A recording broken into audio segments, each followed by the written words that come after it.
Good evening, friends, and welcome back to Mr. Chill Chapter. Tonight we'll be sharing 10 creepy road trip stories from forgotten American byways. If you're new here, make sure to subscribe and ring the bell so you'll never miss another night of chilling tales. Now, let's begin. Story 1. The Church That Rang Its Bells for the Dead. My name is Samantha Blake and I'm a photographer, or at least I was.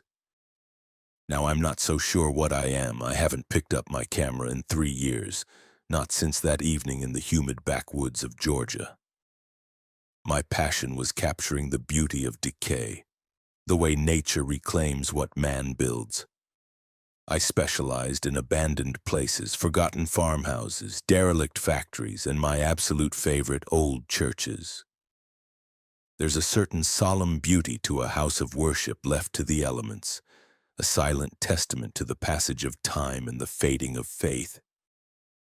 That's what drew me to rural Georgia, a state littered with these beautiful skeletal chapels, each with a story to tell. The day it happened started like any other on my trip.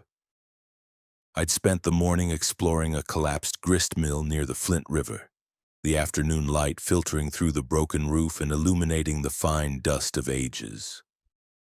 By late afternoon, I was chasing the golden hour, that magical time just before sunset when the world is bathed in a soft, warm light. I was driving my trusty, if slightly battered Jeep down a series of progressively smaller roads, guided by a pin I'd dropped on a satellite map, a spot that looked like a clearing with a small rectangular structure, a potential chapel hidden away from the main roads. The asphalt gave way to gravel, and the gravel to a packed earth track barely wide enough for my vehicle. The trees, heavy with Spanish moss, closed in around me, their branches forming a canopy that dappled the light and made the air feel thick and still. It was the kind of quiet that feels ancient, broken only by the buzz of cicadas and the crunch of my tires. I was completely alone, which was just how I liked it. It's easier to hear the whispers of the past when there's no one else around to make noise, and then I saw it. Set back from the dirt track in a small, overgrown clearing was the church. It was a perfect specimen, exactly what I'd been hoping to find. A simple white wooden structure with a modest steeple, its paint peeling like sunburnt skin to reveal the weathered gray wood beneath.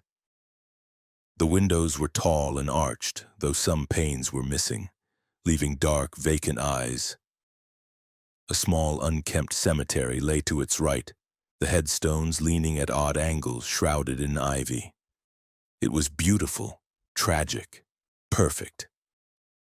I pulled my Jeep onto the overgrown grass, the engine's rumble sounding like a sacrilege in the profound silence. I grabbed my camera bag, my heart thumping with the familiar thrill of discovery.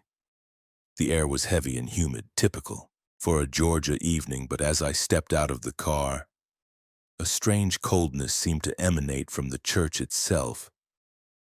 I dismissed it as a trick of the shade, the cool breath of a building that hadn't felt the sun's warmth in its heart for decades.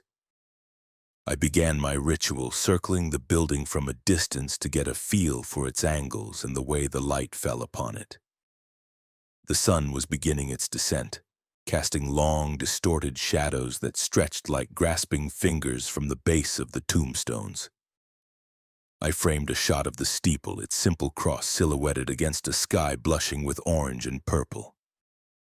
It was in that moment, as I looked through the viewfinder, that I felt the first real pang of unease. It wasn't just a feeling of being alone, it was a feeling of being watched. The kind of prickling sensation on the back of your neck that makes you want to turn around, even when you know nothing is there. I lowered my camera, scanning the tree line, the dark voids of the church's windows. Nothing. Just the swaying moss and the deepening shadows. I shook my head, chiding myself. I'd been in dozens of places like this, places far more remote and creepy. It was just my imagination, amplified by the isolation and the encroaching dusk. I decided to get closer, to capture the details. The texture of the peeling paint, the rusted hinges on the heavy wooden doors. The front doors were shut tight, a thick, ancient-looking padlock securing them. I peered through a gap between them into the impenetrable darkness within. The air that seeped out was stale and smelled of damp earth, rotting wood, and something else. Something faintly floral like old, dried-out funeral wreaths. As I moved along the side of the church, I felt that coldness again, more intense this time.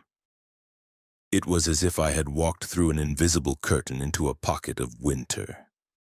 The humid air turned crisp, and I could see my own breath misting in front of me. Goosebumps erupted on my arms. This was no trick of the shade. This was a palpable physical drop in temperature, localized to the immediate vicinity of the church. My unease began to curdle into genuine fear. Every instinct was screaming at me to get back in my Jeep and leave. But the photographer in me, the part that craved the perfect evocative shot, was stronger. I pushed the fear down. I had a job to do. I found a window where the entire pane of glass was gone, offering a clear view of the interior. I hoisted myself up slightly to peer inside. The inside was a wreck, but a strangely preserved one. Pews coated in a thick layer of dust were still arranged in neat rows. A simple wooden pulpit stood at the far end, but what was odd was the lack of graffiti, of vandalism, of the usual beer cans and trash that blight abandoned places. It was as if it had been sealed and left untouched for a century. And the feeling of sadness in there, it was overwhelming. It was a physical weight, a sorrow so profound it felt like it was soaking into my bones. It was the grief of 100 funerals, 1,000 tearful prayers, all trapped within those four walls. It was then that I heard it, a single clear metallic sound. Bong. It was the bell, from the steeple high above me. The sound was pure and resonant, not the rusty, dead clank I would have expected from a bell that had been exposed to the elements for so long. It echoed through the clearing and then faded, leaving a silence that was somehow deeper, more absolute than before. My blood ran cold, my heart hammered against my ribs. A single bell toll. For whom? There was no wind to move it. No rope was accessible from the outside. I stood frozen, my eyes locked on the steeple, my mind racing for a rational explanation. Maybe a bird had flown into it, a branch had fallen, but the sound was too deliberate, too perfect. I should have run. I know that now. Every fiber of my being was telling me to flee. But I was paralyzed, caught between terror and a morbid, insatiable curiosity. I raised my camera again, my hands trembling so badly I could barely hold it steady. I pointed it towards the dark window, wanting to capture the source of this oppressive sorrow. Bong. Bong. Bong. The bell began to toll again, but this time it wasn't a single lonely chime. It was a slow, rhythmic, funereal dirge, a death knell. The sound was no longer just in the air, it was inside my head, a physical vibration that seemed to shake my very soul. It was loud, deafeningly loud, as if I were standing right next to it. And with the tolling of the bell, the atmosphere changed. The sadness I'd felt earlier was now being consumed by something else, something active and malevolent. The feeling of being watched intensified 1,000-fold. I forced myself to look back through the empty window frame into the dusty darkness of the chapel, and I saw them. At first it was just a trick of the light, a deeper patch of shadow in the gloom. But as my eyes adjusted, the shadows began to take shape. They were figures, sitting in the pews, dozens of them. They were translucent like smoke, but they had definite forms. Men in old-fashioned suits, women in dark dresses and hats. They were all perfectly still, their heads bowed as if in prayer. The air grew impossibly cold, and the smell of decay and funereal flowers was suffocating. My breath hitched in my throat. I couldn't scream. I couldn't move. I was trapped in a nightmare tableau. The bell continued its mournful, thunderous tolling, the rhythm a slow, steady heartbeat of dread. Then as one, the figures began to stir. Their movements were slow, almost languid as they lifted their heads. I couldn't see their faces, only the dark, hollow voids where their features should have been. And they all turned. Not towards the pulpit, not towards the altar. They turned towards the window. They turned towards me. That's what broke the paralysis. A primal scream finally tore itself from my lungs, a raw animal sound of pure terror. I stumbled backward, falling hard onto the damp ground, my camera flying from my grasp and landing with a sickening crack. I didn't care. I scrambled away on my hands and knees, crab-walking backward. My eyes still fixed on the window where the dark shapes were now pressed against the opening. Their featureless faces looking out at me. Their silent judgment a physical blow. The tolling of the bell was a physical assault now, a wave of sound that pushed me, that chased me. I got to my feet and ran. I didn't look back. I sprinted through the overgrown grass, the thorny vines tearing at my jeans, my lungs burning. I fumbled with the handle of my Jeep, my fingers clumsy and useless. The bell hammered on, a relentless, deafening proclamation of death. I finally wrenched the door open, threw myself inside, and jammed the key into the ignition. The engine roared to life, and I slammed the Jeep into reverse, spinning the wheel wildly. My tires tore through the grass and dirt, and I swung the vehicle around, my headlights cutting a frantic swathe through the twilight. For a single horrifying second, my lights illuminated the front of the church. The heavy padlocked doors were wide open, and in the doorway stood a tall, slender shadow, a figure darker than the darkness behind it. I stomped on the accelerator, and the Jeep shot forward back down the narrow dirt track. The sound of the bell pursued me, impossibly loud, even as I put distance between myself and the church. It was as if the sound wasn't traveling through the air but was being broadcast directly into my skull. I drove like a madwoman, branches scraping and screeching along the sides of my vehicle. I didn't slow down when I hit the gravel road, and I didn't slow down when I finally fishtailed onto the blessed solid asphalt of a county highway. I drove for miles, the bell tolling in my head before it began to fade, not abruptly, but slowly, as if I were finally driving out of its range. When the last echo died away, I was left with only the sound of my own ragged breathing and the pounding of my heart. I pulled over to the side of the road, shaking so violently that my teeth chattered. I sat there for an hour, maybe more, until the sky was completely black, studded with indifferent stars. I eventually drove to the nearest town, found a cheap motel, and locked myself in the room. I didn't sleep. Every time I closed my eyes, I saw them. The silent congregation in the pews, their hollow faces turning towards me. The next day, I drove to the county seat and went to the local library's historical archive. My hands still shook as I sifted through old newspapers and town records. It didn't take long to find it, an article from a 1923 edition of the Georgia Statesman. The headline read, "Tragedy at St. Giles Chapel. Congregation lost in funeral fire."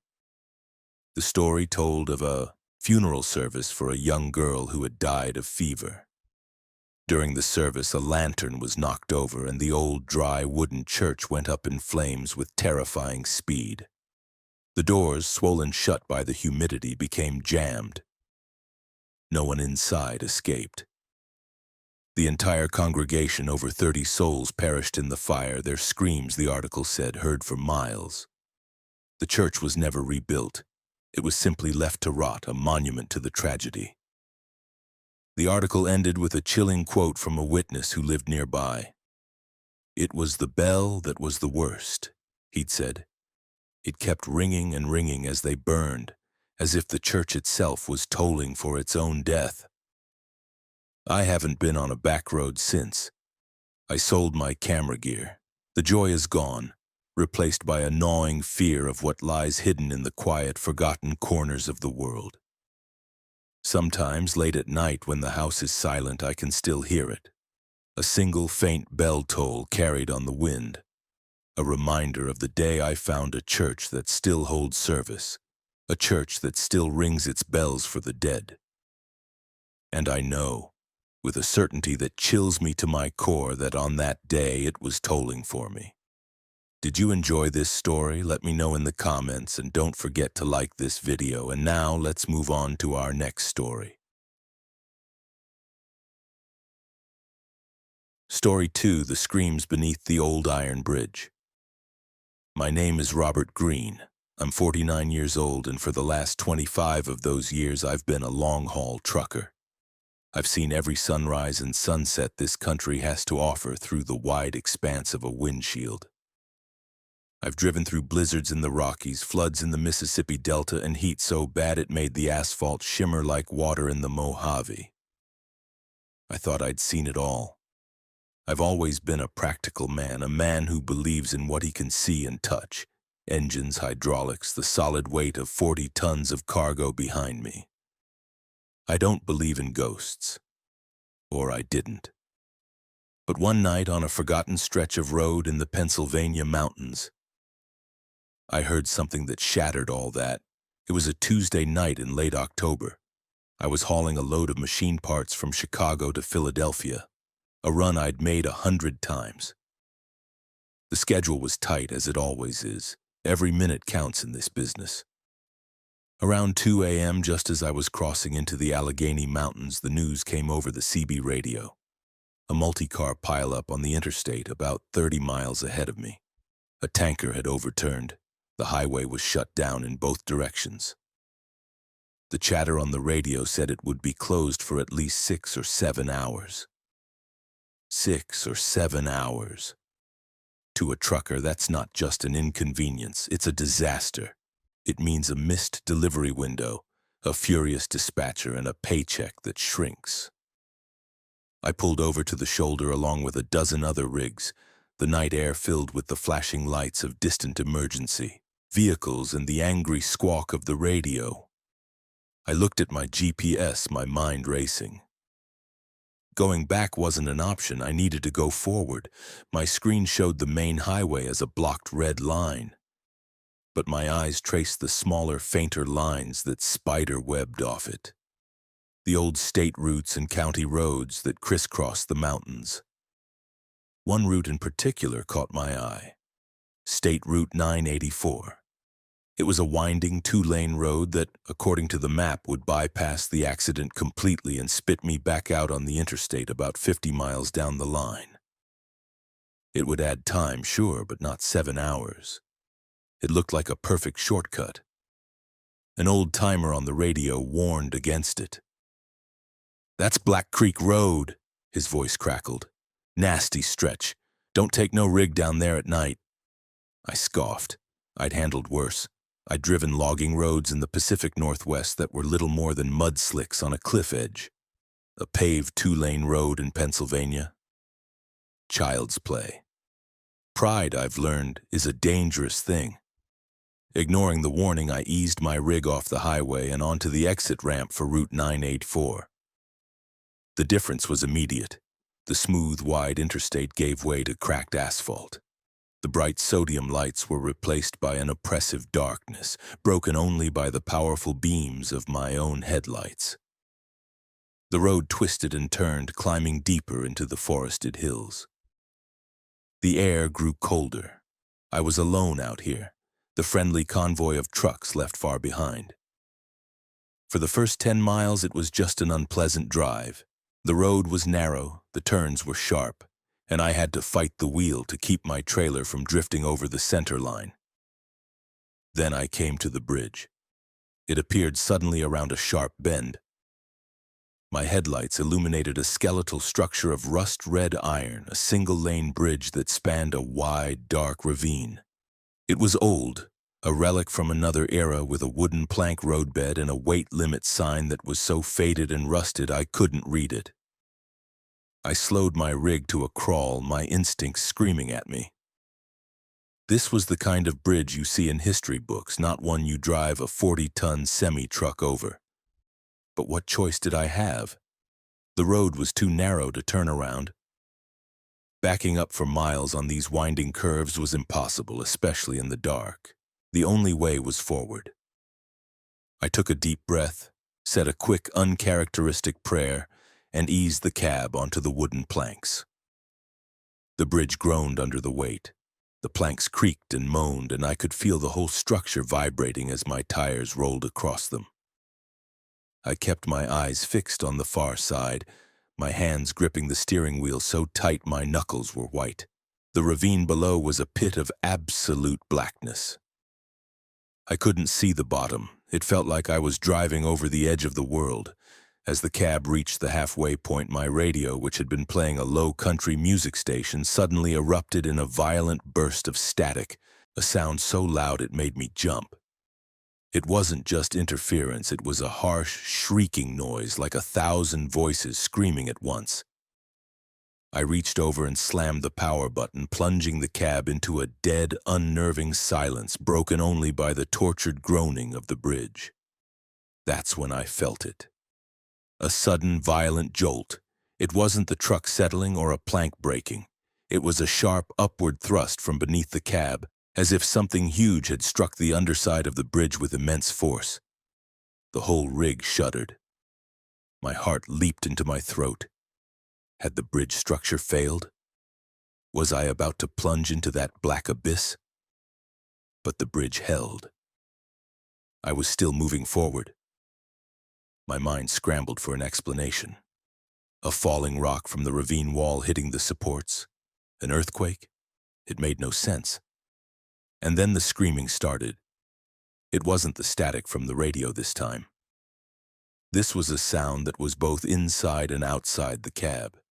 It was a human scream, a sound of pure, undiluted agony and terror, and it was coming from directly beneath my feet.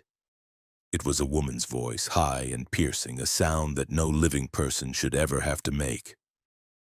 It was a sound of being torn apart, of a final, hopeless moment of torment. My blood turned to ice. Every hair on my body stood on end. I was paralyzed, my foot frozen on the accelerator, the truck creeping forward at a snail's pace. The scream was joined by another, then another, a chorus of shrieks and wails, the voices of men, women, and what sounded horribly like children. They were all coming from the darkness below the bridge, echoing up through the floor of my cab. Then came a new sound, a sound that haunts my waking moments and fills my nightmares. A frantic, desperate scratching. It was a metallic scraping sound like fingernails clawing at steel. It was coming from the undercarriage of the bridge right below me. Scrap, screech, scrape. It was the sound of someone trying to claw their way up, trying to get in. I finally broke free from my terror-induced paralysis. I didn't just press the accelerator, I stomped on it with all my might. The engine roared in protest and the tires spun for a second on the wooden planks before finding purchase. The rig lurched forward, gaining speed, the whole bridge shaking and rattling as if it were about to tear itself apart. The screams intensified, rising in pitch and volume, a symphony of damnation chasing me, clawing at me from below. My front wheels hit solid ground, then my rear wheels. I was off the bridge. I didn't slow down. I floored it, pushing the truck faster and faster down the winding mountain road, my eyes glued to my mirrors. In the reflection of my side mirror, for just a fraction of a second, I saw it. Story 3, my name is Linda Cooper. I'm 30 years old, and the Texas Hill Country isn't just where I live, it's in my blood. I know its roads like the lines on my own palm. I know the way the ancient live oaks twist into fantastic arthritic shapes, their branches draped with Spanish moss like old men's beards. I know the impossible electric blue of the blue bonnets when they blanket the fields in spring, and the way the relentless summer heat makes the distant asphalt shimmer and dance like a mirage. There has always been a deep, grounding comfort for me in these familiar landscapes, a sense of belonging that I can't find anywhere else. But one night, a road I'd driven 100 times, a path I trusted implicitly, decided to play a game with me. It was a cruel game that twisted the familiar into the menacing, a game that nearly cost me my sanity. It showed me that even the path you know best can lead you straight into a nightmare. It was a Friday night in late summer, the kind of Texas night where the heat of the day lingers in the earth long after the sun has gone down. I was driving home from my friend Sarah's house. Her family has a ranch deep in the hills, a beautiful, sprawling property that feels a world away from everything. The drive back to my small house in Fredericksburg is about an hour, a journey I've made countless times at all hours of the day and night. There are two ways to go. You can take the main highway, a wide, well-lit artery that's faster but sterile and boring, flanked by gas stations and the occasional chain restaurant. Or you can take the scenic back road, a winding 2-lane ribbon of asphalt called Willow Creek Pass. I almost always chose the pass at night. It was quiet, achingly peaceful, and the stars out there, away from the light pollution of even a small town like Fredericksburg, are just breathtaking. They spill across the inky black sky in a thick, glittering belt, so bright you feel like you could reach out and touch them. That night was no different. I said my goodbyes to Sarah, promising to come back soon for another long evening of catching up on her porch. I climbed into my trusty pickup, the cab still warm from the day's sun, and turned onto Willow Creek Pass. The moon was full and low in the sky, a perfect polished silver dollar that bathed the rolling hills in a soft, ethereal glow. It was so bright it cast shadows. I rolled my windows down, letting the warm, dry air whip through the cab, carrying the clean, earthy scent of dust and cedar. I was utterly relaxed, a feeling of deep contentment settling over me as I hummed along to a familiar George Strait song on the radio. About halfway through the drive, maybe 30 minutes in, I passed the old crossroads. It's a local landmark of sorts, a place everyone around here knows as the Dead Oak Crossroads.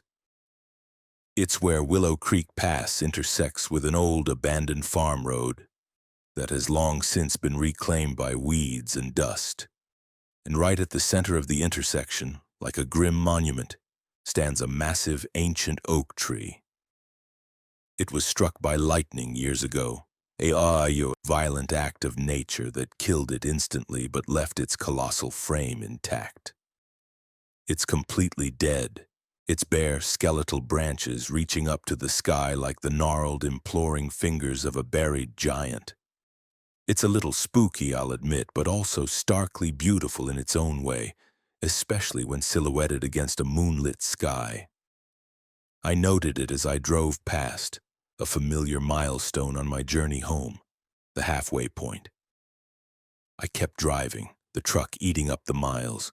The road twisted and turned, rising and falling with the gentle contours of the land. I passed the Miller Ranch with its long white fence, then the old collapsed stone wall that marked the edge of the original German settlement. Familiar sights, all of them. I was getting close to town. I could feel it. The landscape was beginning to flatten out, the hills giving way to the plains that surround Fredericksburg. I figured I had another 10, maybe 15 minutes to go. Then up ahead, my headlights picked out a familiar shape against the horizon. A massive tree, its branches stark and leafless. As I got closer, my stomach gave a strange, confused lurch.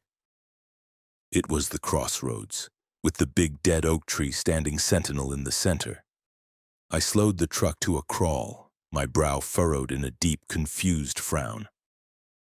That was impossible. Utterly impossible. I had passed the crossroads a good 20 minutes ago. Had I somehow turned around without realizing it? My mind raced, trying to find a logical foothold. I'm not a drinker, and I was wide awake, alert. I couldn't have made such a fundamental, disorienting mistake. I pulled the truck over onto the gravel shoulder, the crunch of the tires sounding unnaturally loud in the sudden quiet. I must have gotten turned around.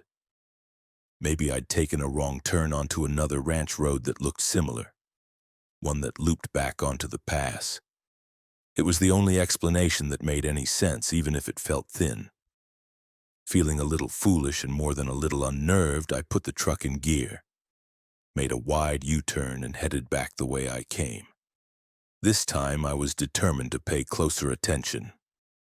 My eyes were glued to the road, scanning the darkness on either side for the turnoff I must have missed, the point where I'd gone wrong. But there was nothing.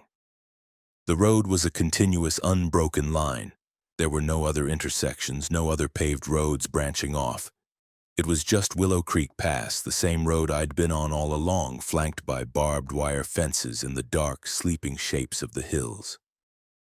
After another 15 or 20 minutes of driving, a cold, hard knot of dread began to form in the pit of my stomach. Up ahead, illuminated once again by the stark white beams of my headlights, was the crossroads and the dead oak tree. I was back. Again.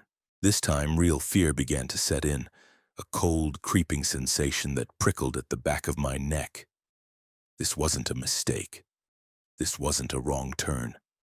The road itself was doing this. It was leading me back here, trapping me in a geographical loop. The peaceful, familiar road had become a prison, its gentle curves now feeling like the bars of a cage. I stopped the truck, this time right in the middle of the intersection, directly under the skeletal branches of the dead oak. I killed the engine. The silence that descended was absolute and terrifying. The familiar, comforting night sounds of the hill country, the chirping of crickets, the distant call of a whip-poor-will, the rustle of unseen things in the tall grass, were gone. It was a dead, heavy, vacuum-like silence that pressed in on the cab of the truck, making my ears ring. It felt like the world outside my windows had ceased to exist. My hand trembled as I reached for my phone, already knowing what I would find. No service. Of course. The bars were completely empty. I opened my GPS app. The little blue dot that represented my truck was sitting right at the intersection of Willow Creek Pass and the old farm road. The map showed the road continuing on towards town, a clear path forward. It showed the road I had just come from, a clear path back. It gave no indication of the impossible, maddening loop I was trapped in. According to the digital world, everything was normal. My own senses were screaming that it was not. I had to try something different. The definition of insanity, my dad used to say, is doing the same thing over and over and expecting a different result. I had come from the west and was trying to go east. The loop was preventing that. But the crossroads had two other paths. The old farm road, little more than a dirt track, intersected the pass, running north and south. It had to lead somewhere. Anywhere was better than here. I started the truck again, the sudden roar of the engine a welcome, violent intrusion into the oppressive silence. I took a deep breath, my heart hammering against my ribs, and turned the wheel hard to the right, heading south on the dirt road. The truck rattled and shook, the suspension groaning as the tires bounced over the rutted, dusty track. But at least it was a different direction. It was progress. It was a choice. I drove for what felt like an eternity, the dirt road stretching on and on through endless moonlit fields. The landscape was monotonous, just fence posts and tall grass, and then, up ahead, I saw the silhouette of a large tree against the sky. A tree with bare, gnarled branches reaching for the stars. My heart sank into my stomach like a stone. It couldn't be. Please, no. But it was. The dirt road ended abruptly, T-boning into a paved road, and there, at the intersection, its dead branches seeming to mock me in the moonlight, was the dead oak tree. I was back at the crossroads. Tears of frustration and pure terror began to well in my eyes, blurring the impossible sight. I was a rat in a maze, and every path, every choice, every desperate attempt at escape led me right back to the center. I slammed the truck into reverse and backed away from the crossroads as if the tree itself were radioactive. My eyes locked on its terrifying skeletal form. I tried the north road. I had to. I couldn't give up. The result was the same. After 10 minutes of driving down another dusty, forgotten track, my headlights once again swept across the familiar, horrifying scene. The paved road, the intersection, the tree. I was back at the crossroads for the fourth time. I was trapped, utterly, completely, and inexplicably trapped. The fight went out of me. I sat there in the middle of the intersection and let my head fall forward onto the steering wheel, the plastic cool against my hot forehead. A sob tore its way out of my throat, a raw, ragged sound of pure despair. I didn't know what to do. Was this it? Was I going to spend the rest of my life driving these 4 roads, always returning to this one cursed spot until I ran out of gas and hope? The thought was so terrifying it threatened to shatter my mind. After a few minutes of panicked crying, a tiny spark of defiance flickered to life within me. I had one option left. I had to go back the way I came, back towards Sarah's house. Maybe the loop only worked in one direction. Maybe it was designed to keep people from going forward. It was my last hope, the only move I hadn't made. I wiped my eyes on the sleeve of my shirt, took a deep, shaky breath that hitched in my chest, and turned the truck around one last time. I headed west, back down the road I had first driven down what felt like a lifetime ago. My eyes were glued to the road ahead, my knuckles white on the steering wheel, praying for a change, for a sign that I had broken the loop. And then I saw it. Up ahead in the middle of the road, standing in the full glare of my headlights, was a figure. It was standing directly in my path, its arm raised, palm out, as if to wave me down or command me to stop. My first thought was relief. Another person. Someone else was here. But as I got closer, the relief curdled into a confusion so profound it bordered on nausea. It was a woman. As my headlights illuminated her more clearly, my blood ran cold and my heart felt like it stopped beating altogether. She was wearing the same faded blue jeans and the same simple blue t-shirt that I was.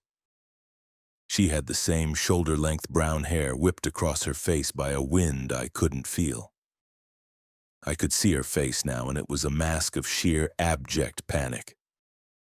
Her eyes were wide with a terror so naked it was painful to look at. Her mouth was open in a silent scream. The figure standing in the road, waving me down, was me. It was a perfect copy, a mirror image of the terror I felt in my own heart. It was as if the road had taken my own fear and given it a physical form, placing it in front of me as the final guardian of the loop.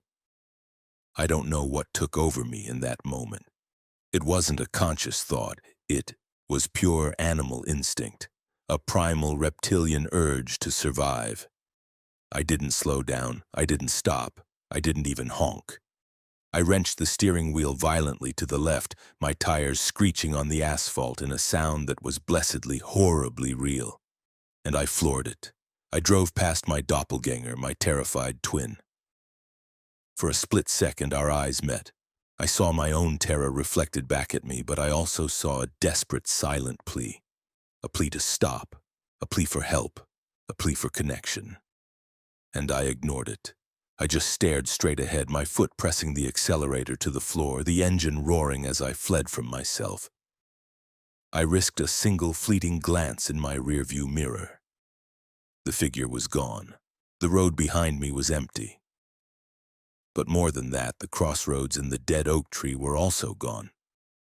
The road was different. The landscape had changed. The familiar claustrophobic hills had been replaced by a gentler, more open terrain. I was on a stretch of road I didn't recognize, but it felt right. It felt linear. It felt like it was leading somewhere. It felt like I was free. I didn't slow down until I saw the familiar, comforting sodium yellow glow of the streetlights of Fredericksburg on the horizon. I drove straight home, my tires squealing as I turned into my driveway. I ran inside, not even bothering to grab my purse from the truck, and locked every door and window. My hands shaking so badly it took 3 tries to slide the deadbolt home. I didn't sleep that night. I just sat in a chair in my living room, wrapped in a blanket, shaking, watching the shadows and waiting for the sun to come up. I don't take the back roads anymore. I stick to the main highway with its bright lights and its steady, reassuring stream of traffic. I don't know what happened that night. Was it a time loop? A trick of the landscape? A warning? All I know is that on a lonely road in the Texas Hill Country, I came face to face with myself, and I have a chilling, unshakable feeling, a certainty that lives deep in my bones, that if I had stopped, if I had gotten out of my truck to face that terrified version of myself, I would still be there. We both would. 2 Linda Coopers, forever trapped at the crossroads, waiting for the next car to come along, forever trying and forever failing to find our way home. Story 4. The Hitchhiker Who Asked for a Ride to Yesterday. My name is Rachel Adams, and I'm what my friends call a serial empath. I feel things deeply, maybe too deeply. It's why I became a nurse, and it's also why on a dreary Tuesday in late October I pulled over for a hitchhiker on a lonely stretch of Oregon's Highway 26. The sky was the color of a fresh bruise, a deep, moody purple that threatened a downpour any second. I was driving back to Portland after visiting my sister in Prineville, a long, monotonous drive through high desert and looming forests. The rule, the one every sane person follows, is you don't pick up hitchhikers, especially not on a road as desolate as this, where the trees seem to lean in and whisper secrets you don't want to hear. But he looked so young, so utterly drenched and miserable that the bleeding heart in my chest overrode every alarm bell in my head. He was standing just past a bend, his thumb half-heartedly stuck out. He couldn't have been more than 20 or 21, with a mop of dark, wavy hair plastered to his forehead by the rain that had just started to fall in earnest. He wore a thin denim jacket, the kind that was more for style than warmth, and jeans that were dark with rainwater. He wasn't carrying a bag, which struck me as odd, but I rationalized that maybe he was a local, just trying to get a few miles down the road to the next town. As I slowed my Prius to a stop on the gravel shoulder, he gave me a grateful, almost boyish smile. "Need a lift?" I asked, leaning over to push the passenger door open. The wind whipped a spray of cold rain into the car. "Ma'am, you're a lifesaver," he said, his voice soft. He slid into the seat, bringing the smell of wet earth and ozone with him. He shivered, pulling his thin jacket tighter. "I thought I was going to be out here all night." "It's no trouble," I said, pulling back onto the empty highway. "Where are you headed?" "Just up the road a ways," he replied, gesturing vaguely ahead. "My house is just over the hill from the old Miller farm. You can drop me at the turnoff." I didn't know the area well enough to recognize the name, but I figured my GPS would point it out. "My name's Rachel, by the way." "I'm Daniel," he said, rubbing his hands together to generate some warmth. I cranked up the heat, and he gave me another one of those thankful smiles. He had a kind face, the sort you'd trust immediately. His eyes were a startlingly clear blue, though they held a strange, distant quality, as if he were looking at something far beyond the rain-streaked windshield. We drove in a comfortable silence for a few minutes, the only sounds the rhythmic thump of the windshield wipers and the hum of the tires on the wet asphalt. I'm not usually one for small talk, but the quiet felt different with him. It felt heavy. "So, what brings you out here?" I asked, trying to fill the space. "Just trying to get home," he said simply. "It's my birthday today. Didn't want to miss the party." "Oh, happy birthday," I said, my voice cheerful. "Big plans?" He chuckled, a soft, breathy sound. My mom's making her famous chocolate cake. My girl Sarah, she's coming over. We're all gonna listen to the new album from The Cure. It's gonna be a good night. I smiled, but a small, cold knot of confusion formed in my stomach. The Cure? I mean, I liked them, but they hadn't put out a truly new album in years. Maybe he was a retro music fan. Lots of kids his age were.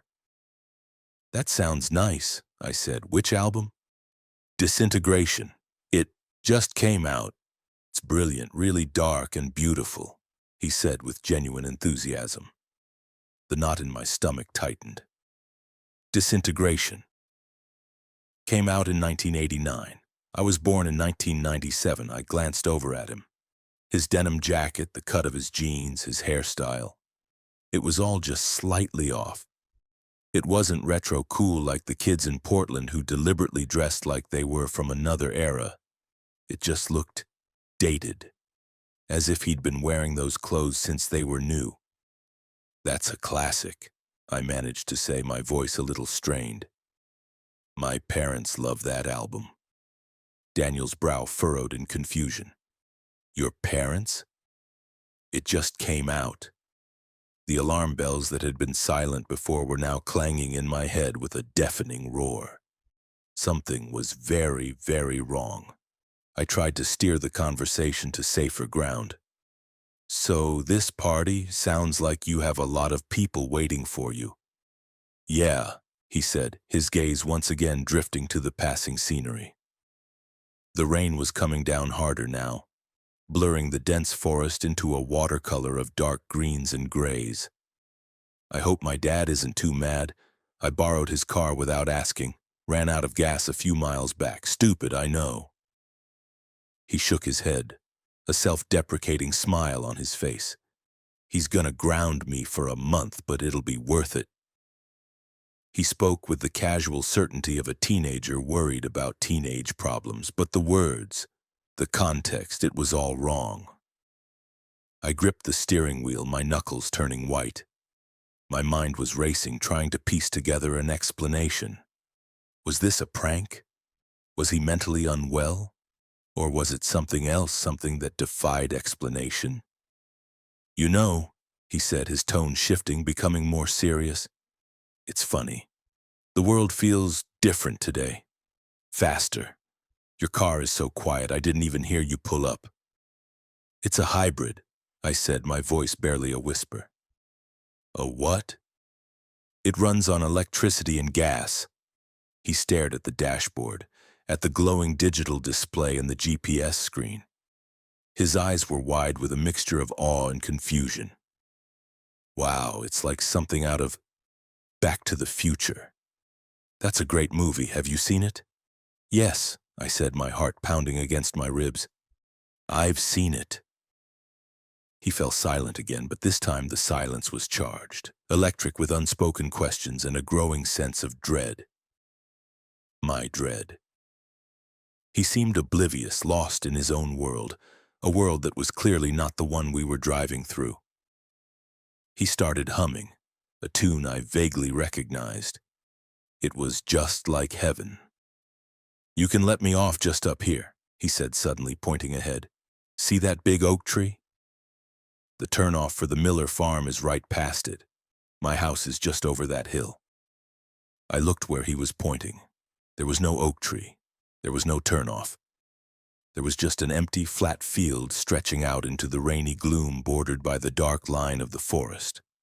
The road continued straight without any intersection for miles. There? I asked, my voice trembling. There's nothing there. Daniel looked at me, and for the first time his calm, friendly demeanor cracked. A flicker of fear, of profound and utter confusion crossed his face. What are you talking about? It's right there. I've lived here my whole life. He stared out the window, his face pressed against the cool glass. He was looking for his landmarks, for his home, and seeing nothing but an empty field. I could feel his panic starting to build, a cold wave of it washing over me. The Miller farm, the big red barn. It's always been there, he stammered, his voice rising. "Where is it?" "I don't know," I said honestly, my throat tight. "I've never seen a farm here." He turned to me, his blue eyes wide and pleading. "What's going on?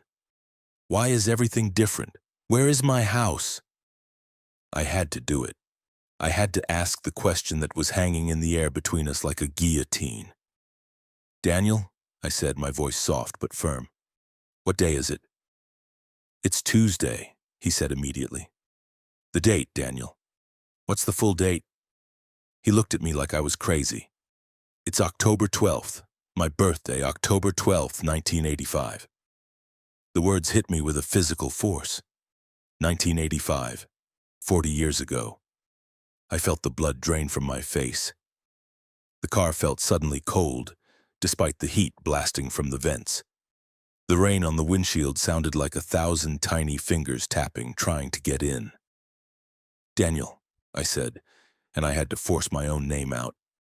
"My name is Rachel Adams, and the year is 2025. He just stared at me. The color drained from his face, leaving him pale and ghostly in the dim light of the car. The friendly, boyish charm was gone, replaced by a raw, naked terror that was horrifying to witness. His mouth opened, but no sound came out. He looked from my face to the digital clock on the dashboard, to the modern GPS map, and then back out the window at the world that was no longer his. "No," he whispered. The word was a puff of air, a denial against the impossible truth. "No, that's not possible. I was just walking down the road. I was on my way home." "I don't know how," I said, tears welling in my own eyes. I was crying for him, for the sheer cosmic horror of his situation. "I don't understand it." He looked back at the empty field, his eyes filled with a despair so profound it felt like a physical weight in the car. "My mom, my dad, Sarah." He choked on her name. "They're waiting for me." He wasn't speaking to me anymore. He was speaking to the universe, to whatever cruel twist of fate had scooped him out of his time and dropped him 4 decades into the future. "I have to get home," he said, his voice now flat and devoid of emotion. "It's my birthday. I have to get home for my birthday." Before I could react, before I could even think to stop him, he reached for the door handle. "Daniel, no, wait!" I screamed, slamming on the brakes. But it was too late. He threw the door open. The car was still moving, maybe at 30 miles per hour, but he didn't seem to notice or care. He simply turned and stepped out into the rain. I expected to hear a thud, a sickening crunch of body against asphalt. I braced for it, my eyes squeezed shut, but there was nothing. Only the sound of the wind and the rain and the sudden, shocking silence in the passenger seat beside me. My eyes snapped open. I looked in the rearview mirror. The road behind me was empty. The passenger door was wide open, swinging in the wind, but there was no body on the road, no sign of him at all. He had stepped out of the car and had simply vanished. I pulled over, my body shaking uncontrollably. I got out of the car, the cold rain soaking me in seconds, and looked up and down the empty highway. Nothing. He was gone. It was as if he had never been there at all. The only evidence was the open passenger door and the lingering scent of wet denim and damp earth inside my car. I drove the rest of the way to Portland in a state of shock. The next day, my hands still trembling, I opened my laptop. My fingers hovered over the keyboard before I typed, "Daniel missing, Oregon, October 12th, 1985. The search results appeared instantly. A yellowed newspaper clipping digitized from an old microfiche. The headline read, "Local teen vanishes on 21st birthday." The article told the story of Daniel Peterson, a popular young man who disappeared on the evening of his 21st birthday. He had an argument with his father, took the family car, and was last seen walking along Highway 26 after it apparently ran out of gas. He was on his way home to his own birthday party. He was never seen again. And there, next to the article, was his picture. The same mop of dark, wavy hair, the same kind, boyish smile, the same startlingly clear blue eyes.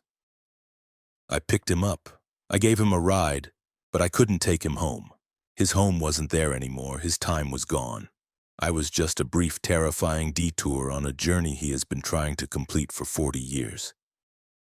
Sometimes late at night when I'm driving on a lonely road, I think of him.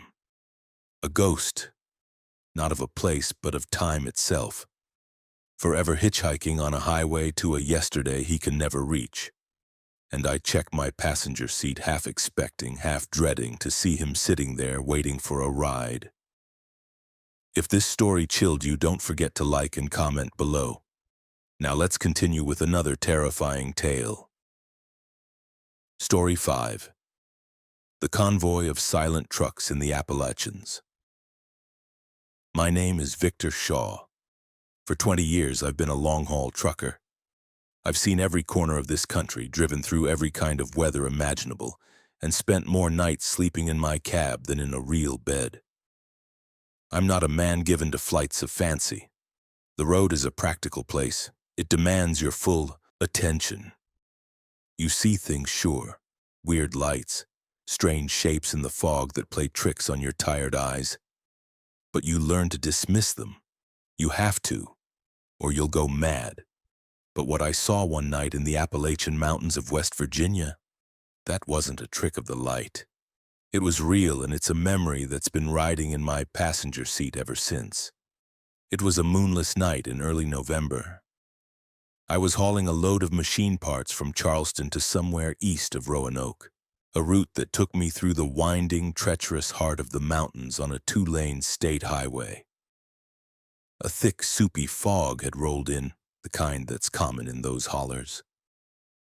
It clings to the road like a shroud, cutting visibility down to 50 feet in front of your grill. It slows you down, makes the world feel small and claustrophobic. The only things that existed were my headlights, the white lines on the asphalt, and the endless twisting blacktop. I was climbing a long, steep grade, my engine groaning under the strain. The air was dead silent, the fog dampening every sound. It was around 2 a.m., that dead zone of the night when the world seems to hold its breath. I glanced in my driver's side mirror, a habit so ingrained it's like breathing. That's when I saw it. A single headlight, faint and yellow, cutting through the fog behind me. It was unusual to see anyone else on this road at this hour, but not unheard of.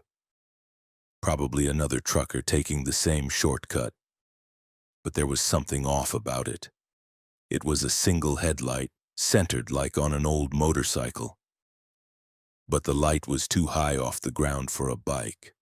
As it got closer, the fog thinned for a moment, and I could make out the shape behind the light. It was a truck, an old one, a vintage cab over, maybe from the 50s or 60s. It was a dark, hulking shape, and it had no other lights on. No running lights, no clearance markers, nothing. Just that one dim, cyclopean eye staring at me through the mist. I didn't think too much of it at first. An old-timer maybe with a faulty electrical system. I've seen worse. I crested the hill and started my descent using my Jake brake to control my speed. The old truck followed, maintaining a steady distance. Then, as I rounded a sharp hairpin turn, I looked in my mirror again. There were 2 of them. Another truck, identical to the first, had fallen in line behind it. Same dark, hulking shape. Same single dim headlight. No other lights. My brow furrowed. That was strange. A coincidence? Maybe they were part of a classic truck club heading to a show, though the time and weather made that seem unlikely. I kept driving, my eyes flicking to the mirror more frequently now. The road straightened out for a half-mile stretch that ran along the edge of a deep wooded ravine. I looked in the mirror again. My blood ran cold. There were 3 of them now. Then 4. Like ghostly apparitions materializing out of the fog, a convoy of these silent, dark trucks was assembling behind me. Each one was a perfect copy of the last. an ancient black cab over with a single, sickly yellow headlight. My heart started to hammer against my ribs. This wasn't right. This wasn't a club. This was something else. I could feel the hair on the back of my neck standing up. I was completely alone out here, miles from any town, with a phantom parade on my tail. I tried my CB radio, my hand shaking as I keyed the mic. Breaker 19. Any drivers on West Virginia State Road 39? Got a strange situation here. Come back. Static. Nothing but dead air. I looked in the mirror again. There were at least a dozen of them now, stretching back into the fog until they were just faint yellow pinpricks of light. They were boxing me in. One of them pulled out, its dark form filling my entire driver's side mirror, and settled into the lane beside me. Another did the same on my passenger side. I was surrounded. The most terrifying part was the silence. I should have been able to hear them. A dozen heavy trucks, their big diesel engines roaring, their air brakes hissing. But there was nothing. Not a sound. The only engine I could hear was my own. The only sound on the road was the crunch of my own tires on the pavement. They moved with a silent, preternatural grace like sharks gliding through water. They were massive, solid objects, yet they made no noise. It was a complete and utter violation of the laws of physics, of everything I knew to be true about the world. I stared at the truck beside me, trying to see into the cab. The windows were black, opaque, reflecting my own headlights back at me. I couldn't see a driver. I couldn't see a human silhouette. There was just darkness, an empty space where a person should have been. Panic, cold and sharp, seized me. My training, my years of experience screamed at me to stay calm, to not make any sudden moves. But my instincts were screaming something else. Flee. I pressed down on the accelerator. My truck surged forward, the engine roaring in protest. I went from 50 to 60, then to 70, a dangerously reckless speed for this winding, fog-shrouded road. They matched my speed perfectly. The two trucks flanking me stayed locked in position, their single headlights like the unblinking eyes of predators. The convoy behind me closed the distance, maintaining their perfect silent formation. I tried to slow down, hitting my brakes. They slowed with me in perfect, eerie unison. It was like a choreographed dance, a funeral procession for the living. I felt trapped, a mouse in a maze with no exit. They weren't trying to run me off the road. They weren't being aggressive. They were just there, pacing me, escorting me. To where I didn't want to know. The feeling of utter helplessness was suffocating. I was no longer in control of my own journey. I was their prisoner, on their road, playing by their silent, inexplicable rules. For what felt like an eternity but was probably only 10 or 15 minutes, we drove like this, a silent, ghostly convoy cutting through the Appalachian night. My mind raced, trying to find a rational explanation. A movie shoot, a prank by local truckers. But the silence, the sheer impossibility of it defied all logic. Then up ahead I saw the turnoff for a scenic overlook, a small paved area on the side of the road. An idea born of desperation sparked in my mind. I didn't signal. I just wrenched the wheel hard to the right, my tires screaming as I swerved off the highway and into the overlook, my truck lurching to a stop just feet from the guardrail. I sat there, my chest heaving, my hands shaking so badly I could barely grip the steering wheel. I watched the highway, expecting them to follow me, to turn in and surround me, but they didn't. One by one, the silent trucks drove past the overlook. They didn't slow down. They didn't turn their non-existent heads to look at me. They just continued on their way, their single yellow headlights cutting through the fog, the one on my left, the one on my right, and the long line that had been behind me. They passed in a silent, orderly procession, each one a dark, impossible shape against the gray mist. And then, as the last one passed, it simply faded. It didn't drive off into the distance. It dissolved into the fog, its single headlight winking out of existence. And then they were all gone. The road was empty. The silence that remained was different. It was a natural silence, the quiet of the mountains at night. The oppressive, unnatural void of sound that had accompanied the trucks was gone. I keyed my CB again. "Breaker 19, anyone out there?" A crackle, and then a voice clear as day. "You got a driver here, good buddy. What's your 20? I almost wept with relief. I wasn't alone anymore. I told him what I'd seen, my voice cracking. He was quiet for a moment.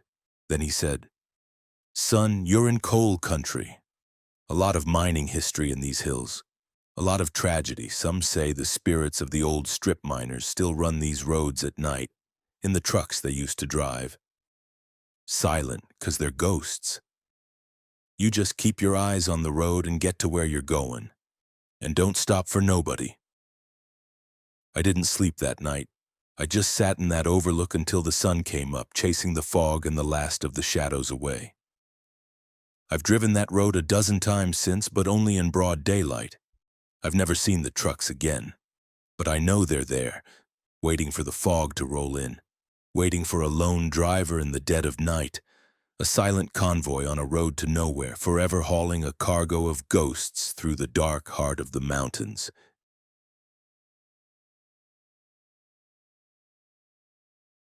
Story 6. The Diner Where the Clocks Never Moved. My name is Monica Torres. I'm a sales rep for a pharmaceutical company, which means my car is my office. I spend my life chasing appointments down endless stretches of highway, fueled by bad coffee and the pressure of quarterly quotas. I pride myself on my sense of direction and my meticulous planning. I'm not the kind of person who gets lost. But one rainy night in the sprawling, forgotten backwoods of upstate New York, I didn't just get lost. I stumbled into a place where time itself had lost its way. I had a meeting in a small town I'd never heard of, and my GPS, usually my infallible guide, decided to have a nervous breakdown. It sent me down a series of winding, poorly lit county roads that seemed to twist back on themselves. The rain was relentless, a solid sheet of water that turned the world outside my windshield into a blurry, abstract painting. My cell service had vanished an hour ago. And then the final insult.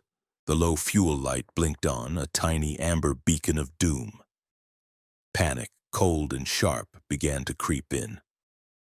I was in the middle of nowhere with no map, no phone, and an increasingly thirsty car. The road was deserted. I hadn't seen another car for miles. Just when I was about to pull over and resign myself to a miserable night spent sleeping in my car, I saw it. Through the deluge, a soft, warm glow on the horizon. As I got closer, the glow resolved itself into a neon sign. It was old-fashioned, with cursive letters that flickered and buzzed. It read, "The Haven Diner, always open." Relief washed over me so intensely it almost made me dizzy. A diner, a haven indeed. It looked like something straight out of the 1950s, a classic silver and red structure dropped in the middle of a dark, dripping forest. It was the only sign of life for miles. I pulled into the gravel parking lot, which held only one other vehicle, a beat-up old pickup truck that looked like it hadn't moved in a decade. The moment I stepped inside, the sound of the rain was cut off, replaced by a strange, profound silence. It wasn't empty. There were a few other patrons. A man in a worn flannel shirt sat at the counter, staring into a mug of coffee. A young couple sat in a booth by the window, not speaking, just holding hands and looking out at the rain. But there was no chatter, no clatter of cutlery, no music from a jukebox. The only sound was a low, almost imperceptible hum, like the buzz of old fluorescent lights. A waitress appeared from behind the counter. She was older, with a kind, tired face and hair pinned up in a neat bun. She wore a starched, pale pink uniform that, like the diner itself, seemed to belong to another era. Table for one, honey? She asked, her voice soft and raspy as if she hadn't used it in a while. Yes, please, I said, shaking the rain from my coat. And I'm so glad you're open. My car is running on fumes. She gave me a small, sad smile and led me to a booth. We're always open, she said, as if it were a confession. I slid onto the red vinyl seat. The diner was immaculately clean, the chrome gleaming, the checkered floor spotless, but it felt preserved, like a museum exhibit. I ordered a black coffee and a slice of apple pie, comfort food for a stressful night. The waitress nodded and drifted back to the counter, moving with a slow, almost listless grace. Everyone in the diner moved that way like they were wading through invisible molasses. The coffee was hot and strong, and the pie was surprisingly good.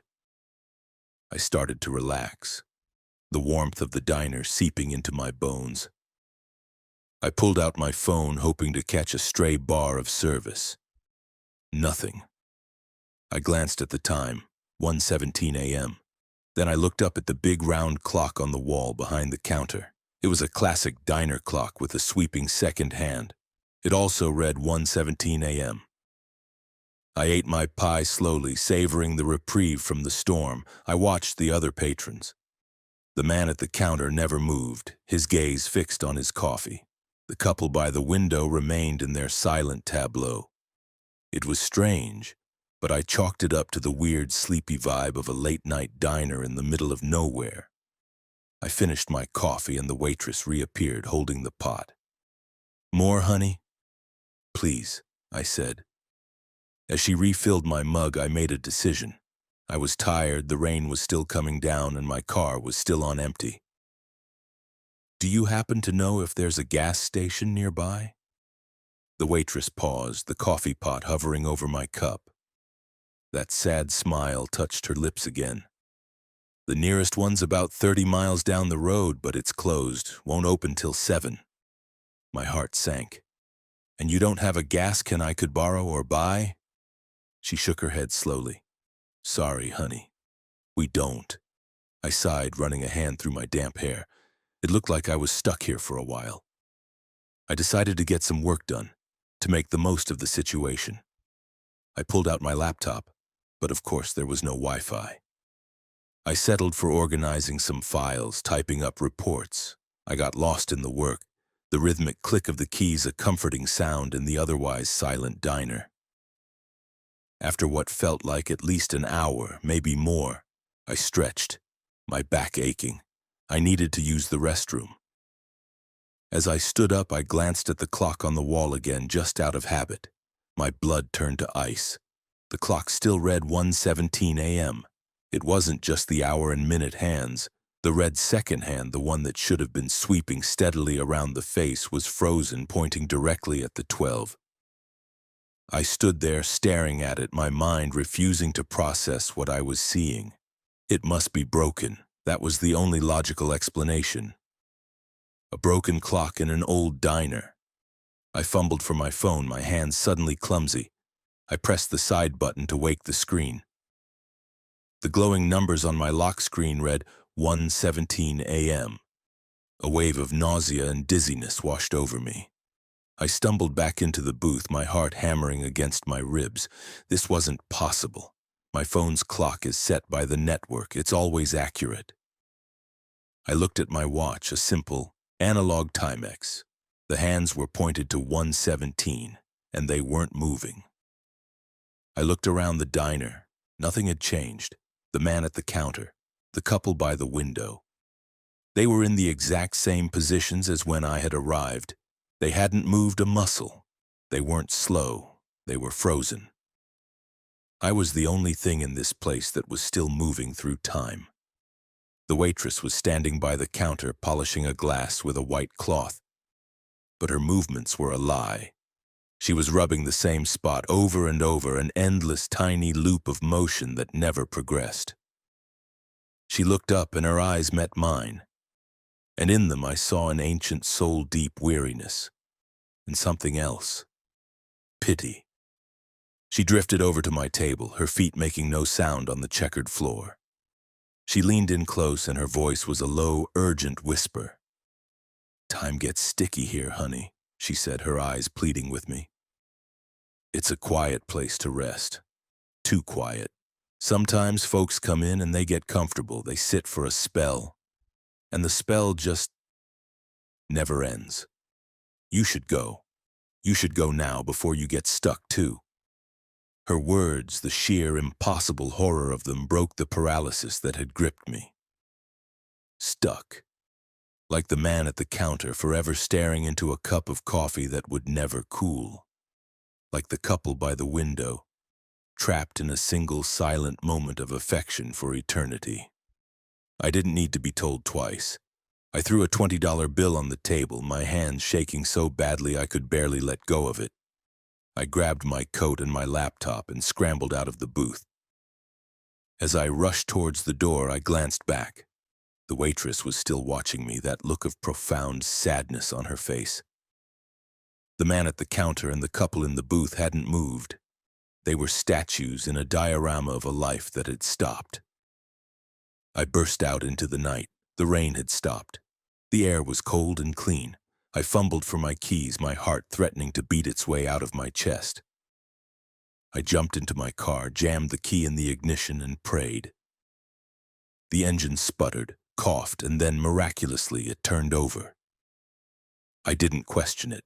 I slammed the car into reverse, peeled out of the gravel lot, and sped onto the highway, my tires squealing in protest. As I accelerated, I risked a glance in my rearview mirror. I saw the warm, inviting glow of the diner's neon sign, and then I saw it flicker. Once, twice, and then it went out, plunging the spot where the diner had been into absolute, impenetrable darkness. It hadn't just turned off, it had vanished. I drove for what felt like hours, my foot pressed to the floor. Eventually, my phone chimed. A text message had come through. I pulled over, my body trembling. I had service again. I looked at the time on the screen. It read 3:42 a.m. Time was moving again. I checked my fuel gauge. The needle was pointing to full. I never found that diner again. I've searched maps. I've looked at satellite, images of the area where I thought I was. There's nothing there, just miles and miles of forest. It was a place that doesn't exist on any map. A pocket of stillness in a world that never stops moving. A haven for the lost, where you can rest forever. I still have nightmares about it. I dream that I'm back in that booth. The coffee is hot, the pie is sweet, and the clock on the wall reads 1:17, and the second hand isn't moving.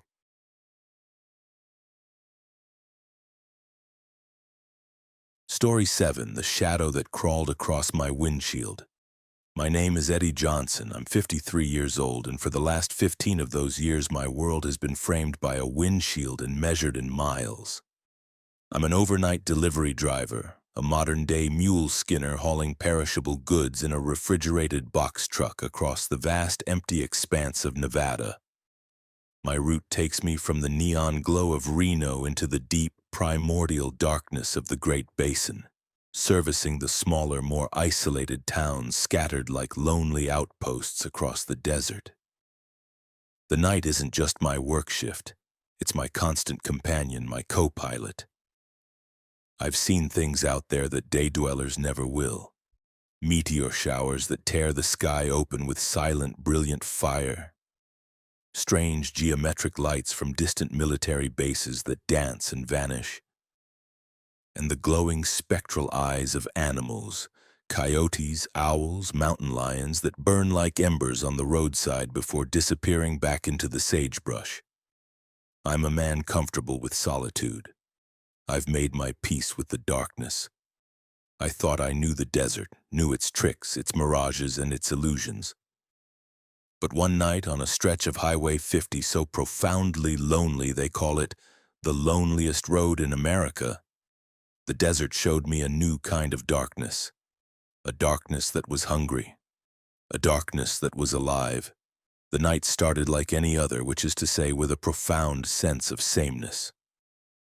I was about 3 hours into my run, the big diesel engine of the truck humming its steady, monotonous song. The refrigerated unit behind the cab kicked on and off with a familiar, reassuring thrum. A rolling sanctuary of humming machinery and cold, conditioned air in the vast, silent wilderness. I was holding a steady 65 miles per hour, the legal limit and the sweet spot for fuel efficiency. The moon was just a cruel sliver, a Cheshire cat's grin that offered little light, leaving the stars to do the heavy lifting. And they did. The sky was a brilliant, cold canopy of diamond dust, so clear and deep it felt like you could fall upward into it forever. The world outside my cab was a stark, minimalist study in black and gray. The powerful throw of my headlights cut a tunnel of white through the darkness, illuminating the endless ribbon of asphalt and the pale, ghostly shapes of the sagebrush that lined the road. Driving through that kind of emptiness becomes a hypnotic, almost meditative state. Your thoughts unspool. The past, the present, the future. It all just floats in the quiet space of the cab. It's just you, the engine, and the road unfolding before you, a tape loop of desert and darkness. The first sign that something was wrong was so subtle I almost missed it. It was a visual hiccup, a slight anomaly at the very edge of my headlight beams. I noticed a strange pooling of darkness on the right shoulder of the road. It wasn't just the normal soft-edged fade from light to dark.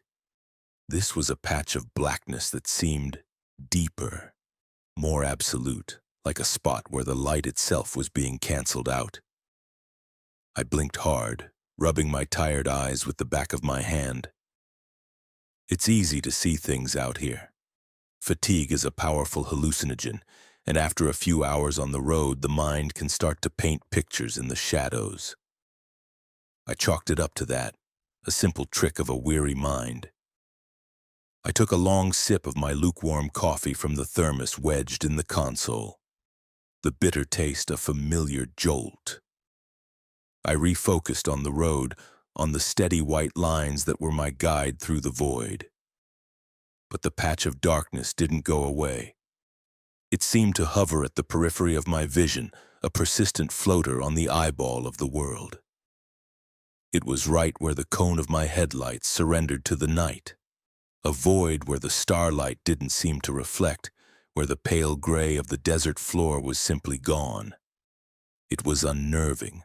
I've driven this road hundreds of times in every season, under every phase of the moon. I know its nuances, its dips and rises, the way the shadows play on the rocks.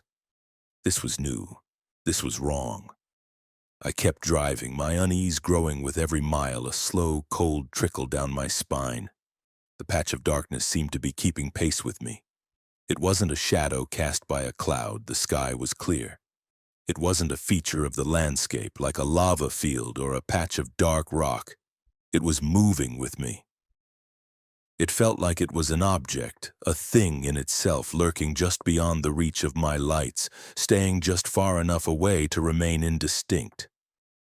My curiosity, laced with a growing dread, got the better of me.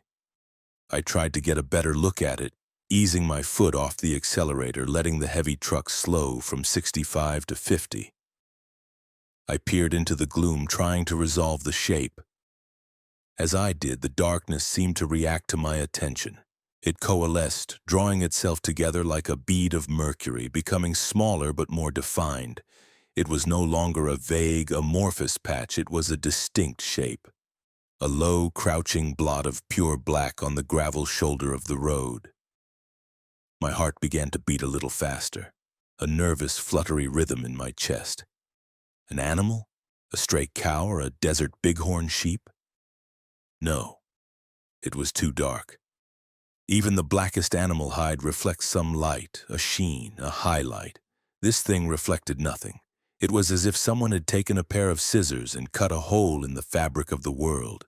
It was a piece of the void, dropped onto the desert floor. "Stop it, Eddie," I said aloud, my voice sounding thin and strange in the cab. "You're tired. Your mind is playing tricks on you." I pressed down on the accelerator, the engine groaning as it worked to get the heavy truck back up to speed. My plan was simple. Put whatever it was behind me and forget about it. As the truck picked up speed, the shape on the roadside moved. It didn't run or scurry or bound away like any animal I'd ever seen. It flowed. Like a spill of ink on a tilted table, it detached itself from the shoulder and glided onto the asphalt, moving with an unnatural smoothness directly into the path of my truck. I yelled a short, sharp bark of surprise and alarm. My foot, acting on pure instinct, slammed down on the brake pedal. The air brakes hissed violently and the massive truck began to slow, but it was too late. I was going to hit it. I braced for the sickening thud of impact, the crunch of bone and flesh. But just before the moment of impact, the shadow thing did something impossible. It leaped. It was a fluid, boneless, utterly silent movement.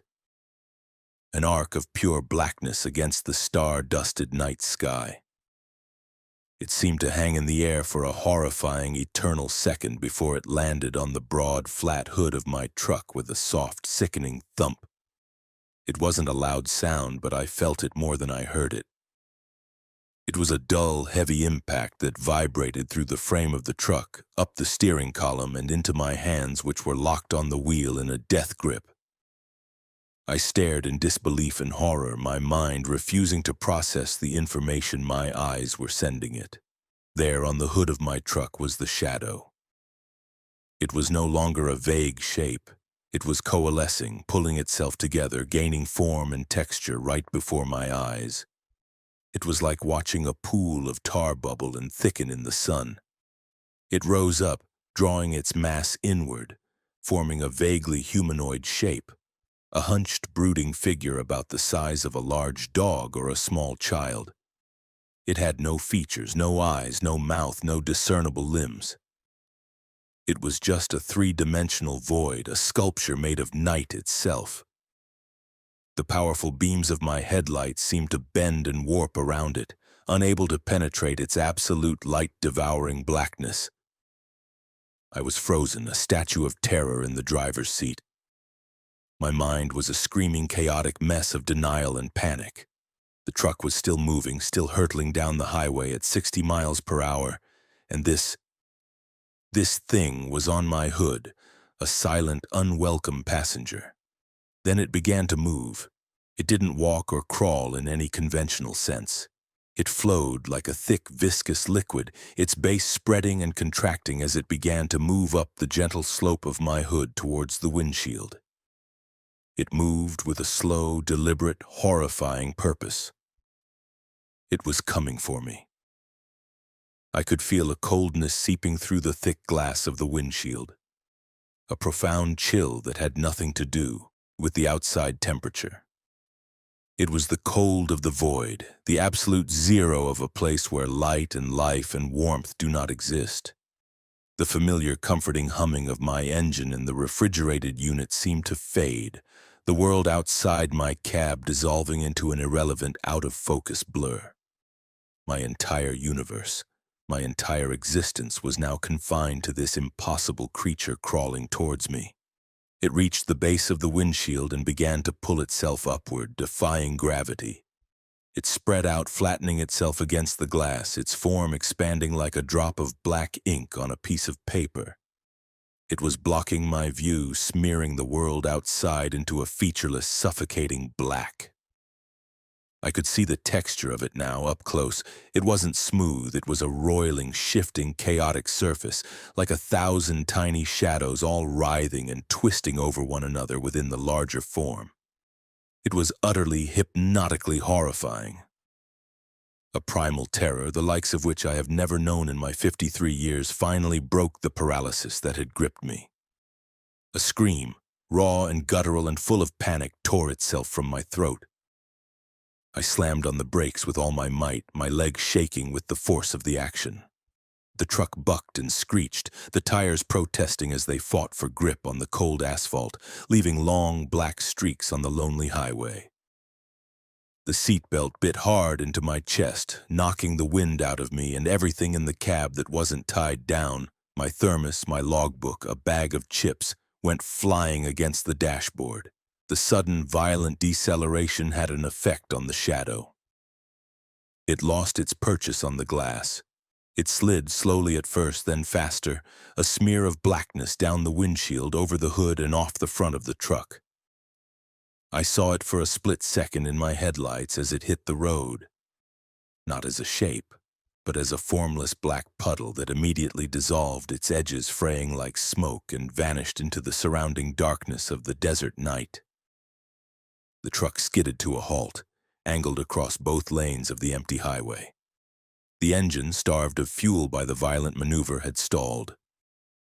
The silence that descended was absolute, terrifying, and profound. I sat there, hyperventilating, my body trembling uncontrollably from the adrenaline dump.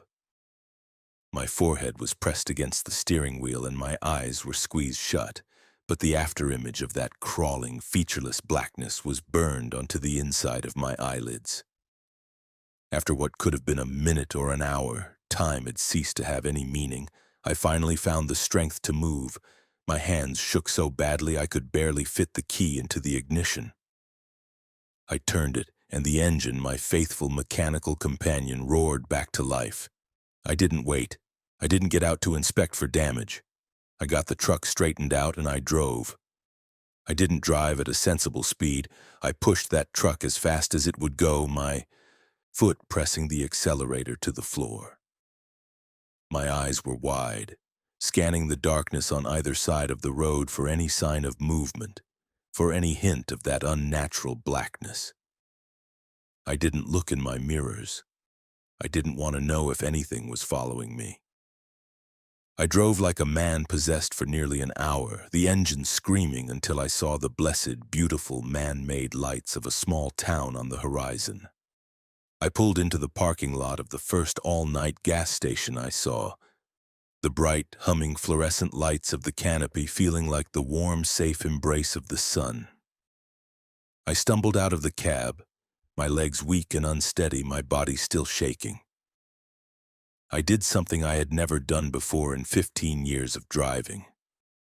I walked to the front of my truck, my heart still pounding, and I ran my hand over the hood and the windshield, right where the thing had been. The surface of the metal and glass was cold, colder than the surrounding areas, with a strange, almost greasy, filmy residue that came away on my fingers. It smelled faintly of ozone and damp, cold earth. It was real. It had been real. I haven't been the same since that night. The darkness is no longer my quiet, contemplative companion. It's a presence. It has weight and texture. Every shadow on the road seems a little too deep. Every dark corner of my vision a little too absolute. I still drive the same route. A man has to make a living. But I do it now with a hard, tight knot of fear in my stomach and a can of high-powered road flares on the passenger seat next to me. I've learned that there are things in the vast, empty spaces of the desert that the sun burns away. Things that only come out in the deep, lonely hours of the night when the world is asleep. And I know with a certainty that chills me to my soul that the darkness has a life of its own, and on a lonely stretch of road in the middle of nowhere, I saw it crawl. Story 8. The Endless Detour Through the Pine Barrens. My name is George Miller. I am 51 years old and I am a certified public accountant. My life by design is a fortress built of numbers, of spreadsheets, of logical progressions and accounts that must and always do balance. I believe in rules, in order, and in the comforting, unassailable predictability of a well-planned journey. My world is one of debits and credits, of cause and effect, of straight lines and clear answers. That is why what happened to me on a crisp Saturday in October in the strange, sandy wilderness of the New Jersey Pine Barrens is so difficult to reconcile with the reality I thought I knew. I took a detour, a simple state-sanctioned deviation from my route, and in doing so I drove straight out of my well-ordered world and into a place where the rules of logic no longer applied. where the accounts would never ever balance. It was a crisp Saturday in October, the air holding the first real bite of autumn. I was driving my meticulously maintained sedan down to Atlantic City for a weekend accounting conference. It's a drive I'd made 100 times, a straight, predictable shot down the Atlantic City Expressway. It was supposed to be easy, but about halfway there, just as the urban sprawl of Philadelphia's suburbs finally gave way to the dense green of the pines, the traffic slowed to a crawl and then stopped completely. Ahead of me, a sea of red brake lights stretched for miles, a river of frustration dammed by some unseen obstacle. I am not a patient man.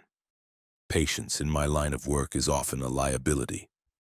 After 20 minutes of not moving an inch, the engine idling with a low, wasteful hum, my frustration began to curdle into a familiar, restless anger. I pulled out my phone and checked the traffic app. A major accident, a multi-vehicle pileup, had closed the expressway in both directions. The estimated clearance time was 4 hours. 4 hours. The thought of sitting in this metal box, a prisoner in a linear parking lot, was intolerable. I zoomed in on the map, my fingers tracing the smaller, fainter lines that spiderwebbed off the bold red of the blocked expressway. And there it was, a series of county roads, a plausible-looking bypass that wove through the vast green expanse of the Pine Barrens. According to the app's calculation, it would add maybe 40 minutes to my trip. 40 minutes versus 4 hours. The choice was not a choice at all. It was a logical imperative. I took the next exit, the car rolling gratefully onto the ramp, and plunged into the pines. The Pine Barrens are a strange, anachronistic place. It's a million acres of dense, scrubby pine forest, of sugar sand soil and dark, cedar-stained rivers, an island of wilderness marooned in the middle of the most densely populated state in the country. The moment you turn off the main roads, you feel as though you've passed through an invisible membrane into another time. The air grows preternaturally quiet. The bright, open sky is replaced by a canopy of pine needles that filters the light into a dim, greenish gloom. And you are immediately struck by a profound, almost unnerving sense of isolation. The first few miles were fine. The road was paved, albeit cracked and narrow, and I was making good time. I felt a smug satisfaction picturing the other poor souls still trapped on the expressway. Then I saw the sign. It was a bright, almost offensively cheerful orange diamond that read "Detour" in stark black letters with an arrow pointing down a smaller, unpaved road. The county road my GPS had wanted me to take was, apparently, also closed. I sighed, a sharp, exasperated sound. A detour off a detour. The irony was not lost on me, but I followed the sign. The needs of the state, I figured. They were managing the situation. They knew what they were doing. The new road was little more than a wide track of packed, pale sand. My sensible German sedan, with its low-profile tires, was not built for this. The tires struggled for grip, spinning with a soft, whining sound before catching. The tall, thin pines closed in on either side, their lower branches brittle and sharp, scraping against my windows with a sound like fingernails on a chalkboard. The silence was absolute. Not just quiet, but a deep, resonant lack of sound. No birdsong, no buzz of insects, just the low, anxious hum of my engine and the soft, unsettling crunch of sand under my tires. My GPS, my digital tether to the rational world, finally gave up. The screen flickered and the calm female voice announced, "GPS signal lost." The map dissolved, leaving my car's icon as a lonely, blinking arrow in a sea of undifferentiated, pixelated green.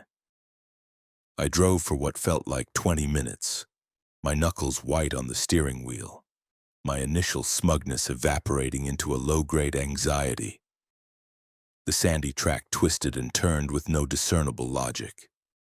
Then I saw another detour sign, an identical orange diamond, its arrow pointing me onto an even smaller, more overgrown path.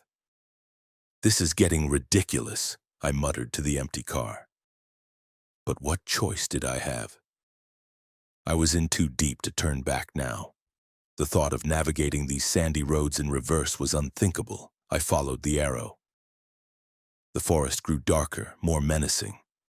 The trees were closer together now, their trunks thin and black, and the sandy road was littered with a thick carpet of brown pine needles and fallen branches that crunched loudly under my tires. I hadn't seen another car, another house, another sign of human life since I'd left the paved road. A primal unease, an instinct I hadn't felt since I was a child afraid of the dark, began to settle in my gut. This didn't feel like a state-managed detour anymore. This felt like I was being led somewhere, lured.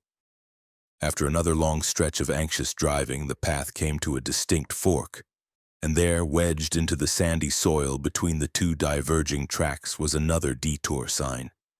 But this one was different. It was old. The vibrant orange had faded to a pale, sickly yellow. The wood was weathered and splintered, dark with age and moisture. The arrow pointing me down the left fork was crudely painted, the black strokes uneven and dripping. I hesitated, my foot hovering over the brake. This felt wrong, deeply wrong. The right fork was heavily overgrown, almost impassable, choked with thorny bushes. The left fork was the clearer path. Reluctantly, logically, I turned left. The moment I made the turn, the woods became unnaturally quiet. I realized with a jolt that I couldn't even hear my own engine anymore. I glanced at the tachometer. The needle was steady at 2,000 RPM. The car was running. It was moving forward, but the sound was just gone. It had been swallowed by the oppressive, suffocating silence of the pines.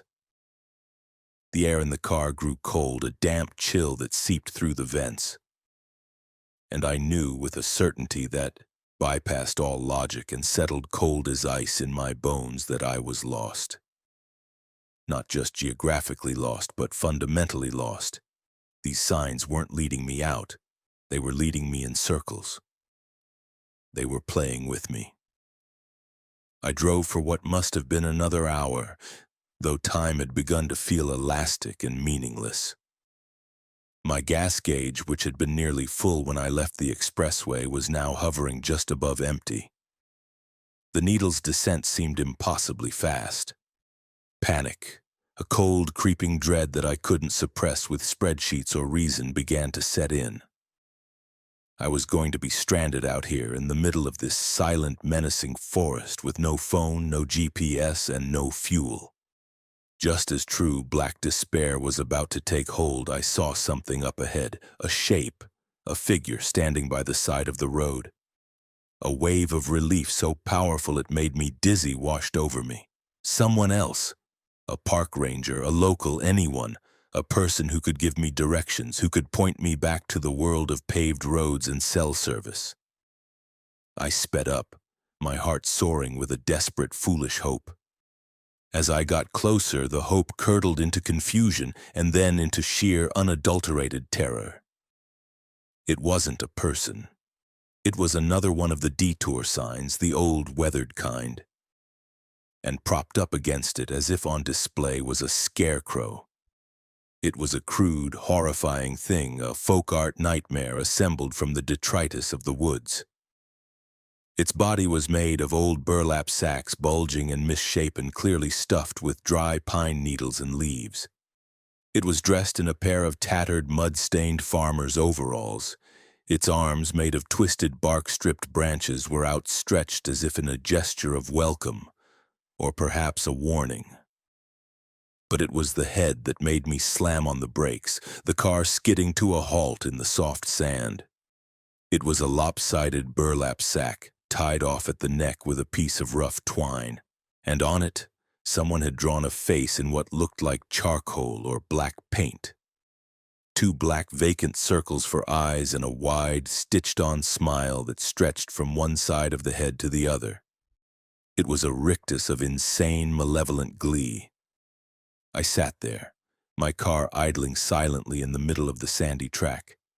my heart pounding a frantic, painful rhythm against my ribs. I was about 50 feet away from it. This had to be a prank, a sick, twisted joke by some local kids. I was about to jam the car into reverse to get away from this grotesque effigy as fast as I could, when my headlights, which had come on automatically in the deep gloom of the forest, flickered. Off, then on again. In that split second of total darkness, I thought I saw it move. A slight, jerky twitch of one of its branch-like arms. I squeezed my eyes shut, telling myself it was a trick of the light, my terrified mind playing games with me. The headlights came back on steady this time. The scarecrow was exactly where it had been, its stitched-on smile mocking me from the shadows. I took a shaky breath, my own voice a thin, reedy whisper in the silent car. "Get a grip, George, it's just a doll, it's just a stupid doll." I put the car in drive, my foot trembling on the accelerator. I decided to just get past it, to keep moving forward, to leave it behind.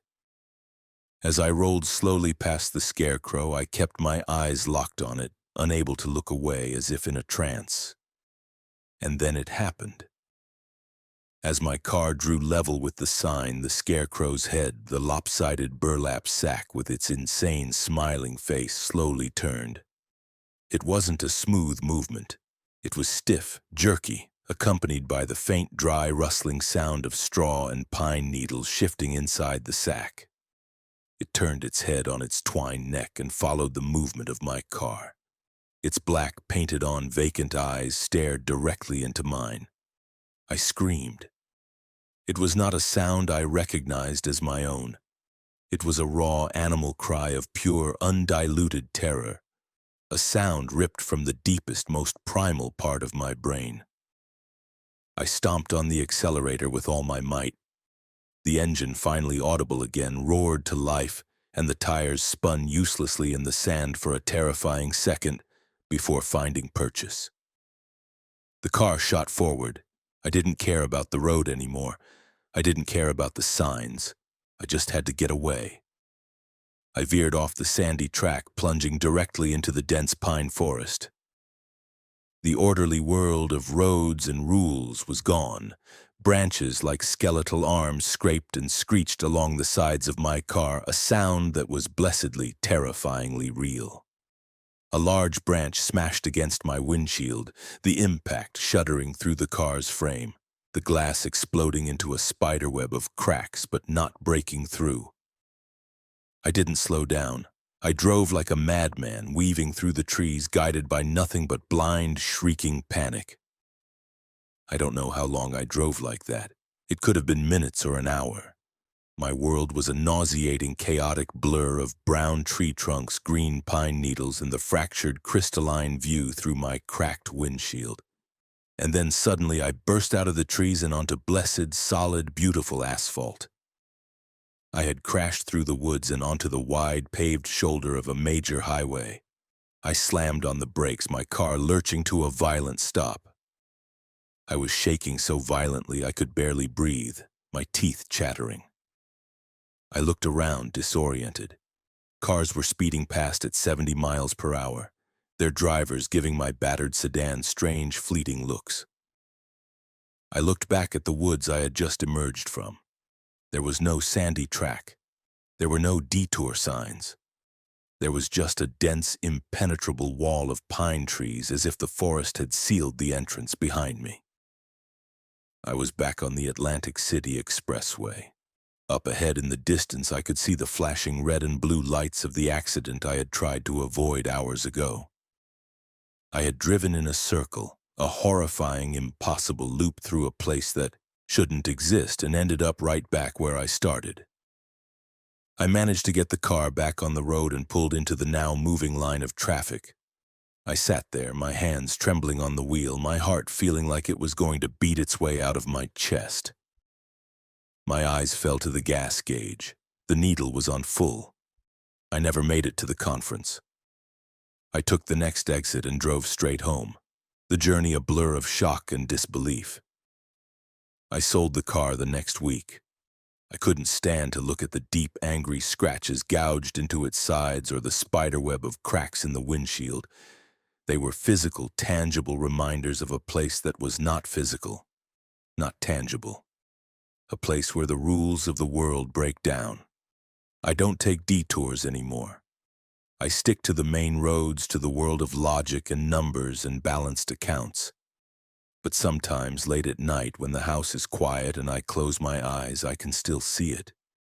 A crude scarecrow with a stitched-on smile, its head turning slowly in the silent, waiting woods of the Pine Barrens, a silent accountant auditing a reality I no longer understand. Story 9. The back road that returned me to the same crossroads. My name is Linda Cooper. I'm 30 years old, and the Texas Hill Country isn't just where I live.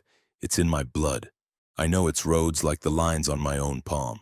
I know the way the ancient live oaks twist into fantastic, arthritic shapes, their branches draped with Spanish moss like old men's beards. I know the impossible, electric blue of the bluebonnets when they blanket the fields in spring, and the way the relentless summer heat makes the distant asphalt shimmer and dance like a mirage. There has always been a deep, grounding comfort for me in these familiar landscapes, a sense of belonging that I can't find anywhere else. But one night, a road I'd driven 100 times, a path I trusted implicitly, decided to play a game with me. It was a cruel game that twisted the familiar into the menacing, a game that nearly cost me my sanity. It showed me that even the path you know best can lead you straight into a nightmare.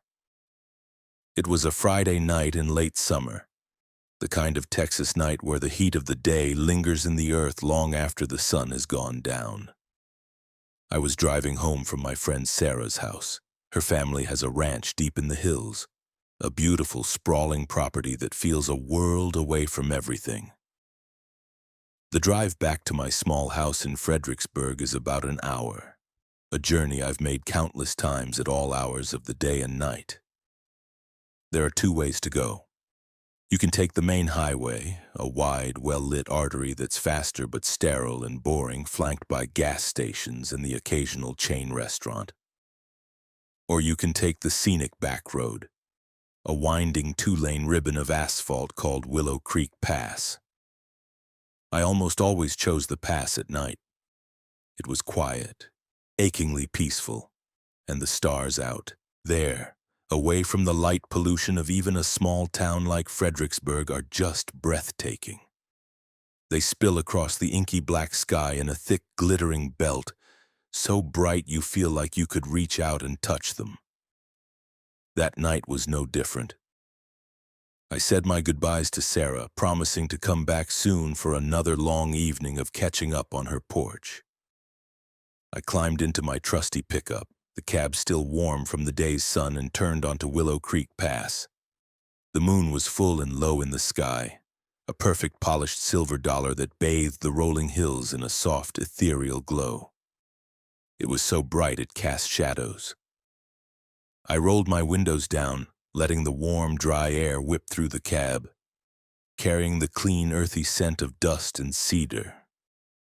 I was utterly relaxed, a feeling of deep contentment settling over me as I hummed along to a familiar George Strait song on the radio.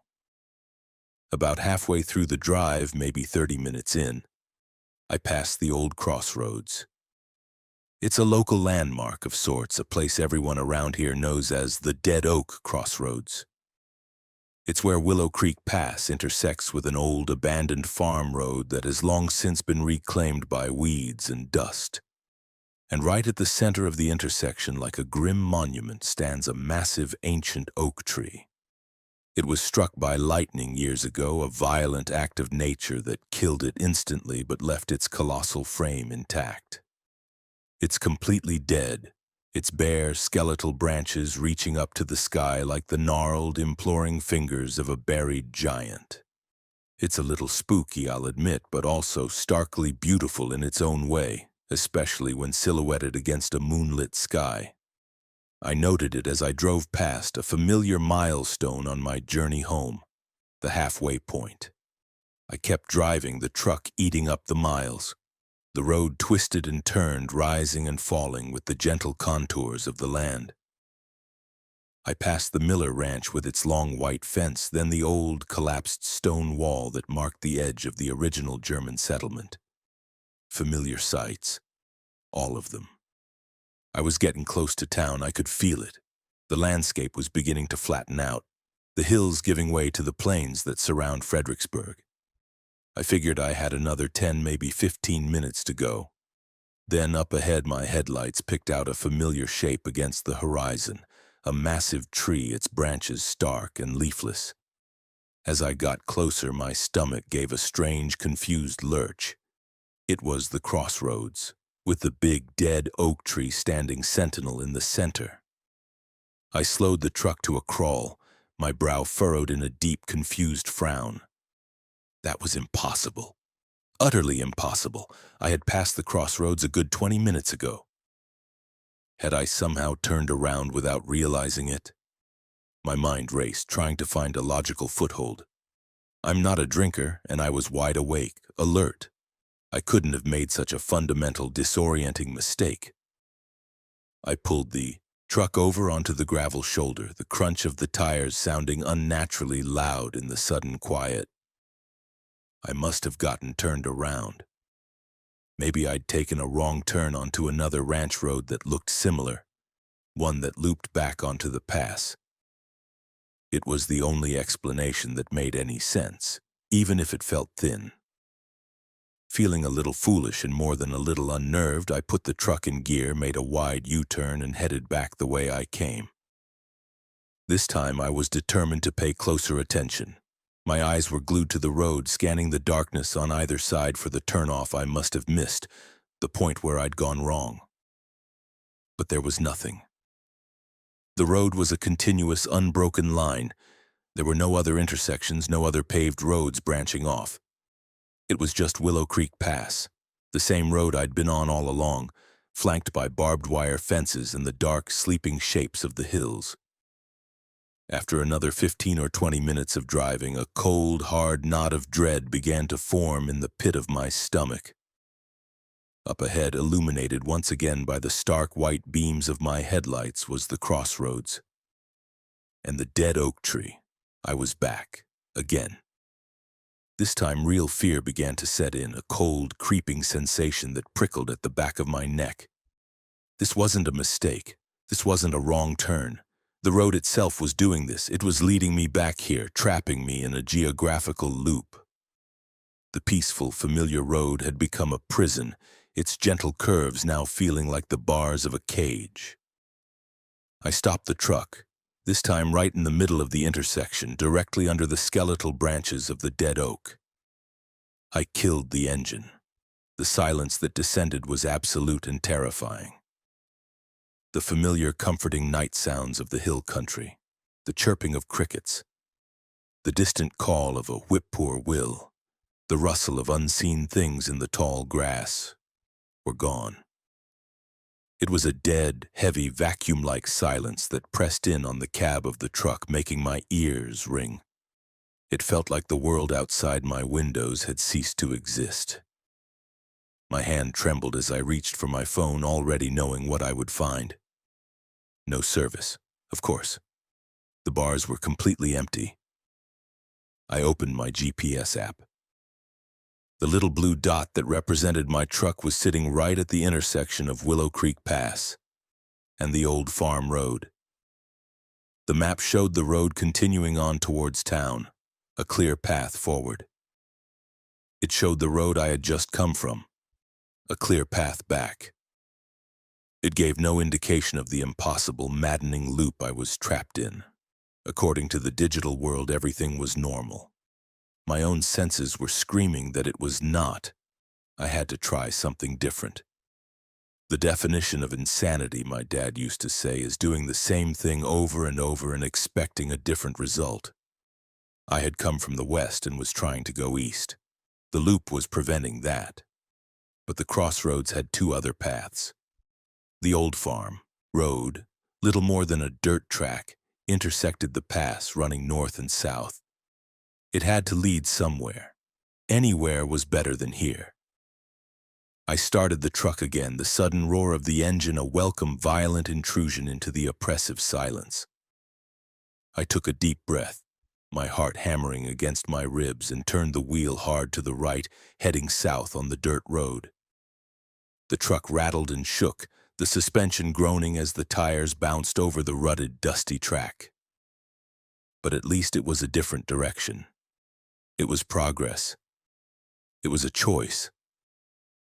I drove for what felt like an eternity, the dirt road stretching on and on through endless moonlit fields. The landscape was monotonous, just fence posts and tall grass. And then, up ahead, I saw the silhouette of a large tree against the sky, a tree with bare, gnarled branches reaching for the stars. My heart sank into my stomach like a stone. It couldn't be. Please, no. But it was. The dirt road ended abruptly, T-boning into a paved road, and there at the intersection, its dead branches seeming to mock me in the moonlight, was the dead oak tree. I was back at the crossroads. Tears of frustration and pure terror began to well in my eyes, blurring the impossible sight. I was a rat in a maze, and every path, every choice, every desperate attempt at escape led me right back to the center. I slammed the truck into reverse and backed away from the crossroads as if the tree itself were radioactive, my eyes locked on its terrifying skeletal form. I tried the north road. I had to. I couldn't give up. The result was the same. After 10 minutes of driving down another dusty, forgotten track, my headlights once again swept across the familiar, horrifying scene. The paved road, the intersection, the tree. I was back at the crossroads for the fourth time. I was trapped. Utterly, completely, and inexplicably trapped. The fight went out of me. I sat there in the middle of the intersection and let my head fall forward onto the steering wheel, the plastic cool against my hot forehead. A sob tore its way out of my throat, a raw, ragged sound of pure despair. I didn't know what to do. Was this it? Was I going to spend the rest of my life driving these 4 roads, always returning to this one cursed spot until I ran out of gas and hope? The thought was so terrifying it threatened to shatter my mind. After a few minutes of panicked crying, a tiny spark of defiance flickered to life within me. I had one option left. I had to go back the way I came, back towards Sarah's house. Maybe the loop only worked in one direction. Maybe it was designed to keep people from going forward. It was my last hope, the only move I hadn't made. I wiped my eyes on the sleeve of my shirt, took a deep, shaky breath that hitched in my chest, and turned the truck around one last time. I headed west, back down the road I had first driven down what felt like a lifetime ago. My eyes were glued to the road ahead, my knuckles white on the steering wheel, praying for a change, for a sign that I had broken the loop. And then I saw it. Up ahead, in the middle of the road, standing in the full glare of my headlights, was a figure. It was standing directly in my path, its arm raised, palm out, as if to wave me down or command me to stop. My first thought was relief. Another person, someone else was here.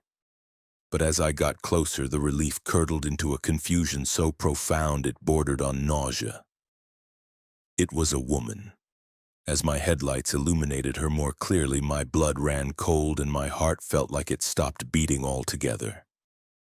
She was wearing the same faded blue jeans and the same simple blue t-shirt that I was.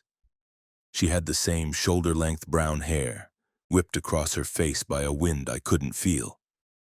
I could see her face now, and it was a mask of sheer, abject panic. Her eyes were wide with a terror so naked it was painful to look at. Her mouth was open in a silent scream. The figure standing in the road waving me down was me. It was a perfect copy, a mirror image of the terror I felt in my own heart. It was as if the road had taken my own fear and given it a physical form, placing it in front of me as the final guardian of the loop. I don't know what took over me in that moment. It wasn't a conscious thought. It was pure animal instinct, a primal reptilian urge to survive. I didn't slow down. I didn't stop. I didn't even honk. I wrenched the steering wheel violently to the left, my tires screeching on the asphalt in a sound that was blessedly, horribly real. And I floored it. I drove past my doppelganger, my terrified twin. For a split second, our eyes met. I saw my own terror reflected back at me, but I also saw a desperate, silent plea, a plea to stop, a plea for help, a plea for connection. And I ignored it. I just stared straight ahead, my foot pressing the accelerator to the floor, the engine roaring as I fled from myself. I risked a single fleeting glance in my rearview mirror. The figure was gone. The road behind me was empty, but more than that, the crossroads and the dead oak tree were also gone. The road was different. The landscape had changed. The familiar claustrophobic hills had been replaced by a gentler, more open terrain. I was on a stretch of road I didn't recognize, but it felt right. It felt linear. It felt like it was leading somewhere. It felt like I was free. I didn't slow down until I saw the familiar, comforting sodium yellow glow of the streetlights of Fredericksburg on the horizon. I drove straight home, my tires squealing as I turned into my driveway. I ran inside, not even bothering to grab my purse from the truck, and locked every door and window, my hands shaking so badly it took 3 tries to slide the deadbolt home. I didn't sleep that night. I just sat in a chair in my living room, wrapped in a blanket, shaking, watching the shadows and waiting for the sun to come up. I don't take the back roads anymore. I stick to the main highway with its bright lights and its steady, reassuring stream of traffic. I don't know what happened that night. Was it a time loop? A trick of the landscape? A warning? All I know is that on a lonely road in the Texas Hill Country, I came face to face with myself, and I have a chilling, unshakable feeling, a certainty that lives deep in my bones that if I had stopped, if I had gotten out of my truck to face that terrified version of myself, I would still be there. We both would. 2 Linda Coopers forever trapped at the crossroads, waiting for the next car to come along, forever trying and forever failing to find our way home. Story 10. The Phantom Gas Station in Kansas. My name is Harold Carter, but everyone calls me Hank. I'm 47, and last year I did something I'd been dreaming of for decades. I quit my soul-crushing job, bought a used convertible, and set off on a cross-country road trip. My goal was to see the real America, the one that exists between the coasts. I wanted to drive the old highways, eat at greasy-spoon diners, and sleep in cheap motels.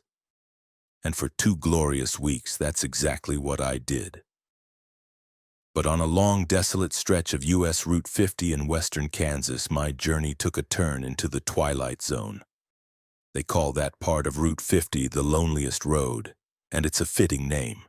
It's a 2-lane highway that stretches from horizon to horizon, a ruler straight line drawn across an endless sea of flat, featureless prairie. The sky is immense, the silence profound. It's the kind of place where you can drive for an hour without seeing another car, a place that makes you feel very, very small. It was late, probably around midnight. I'd been driving for hours, lost in the hypnotic rhythm of the road. The moon was hidden behind a thick blanket of clouds, and the only light in the entire universe seemed to be coming from my headlights.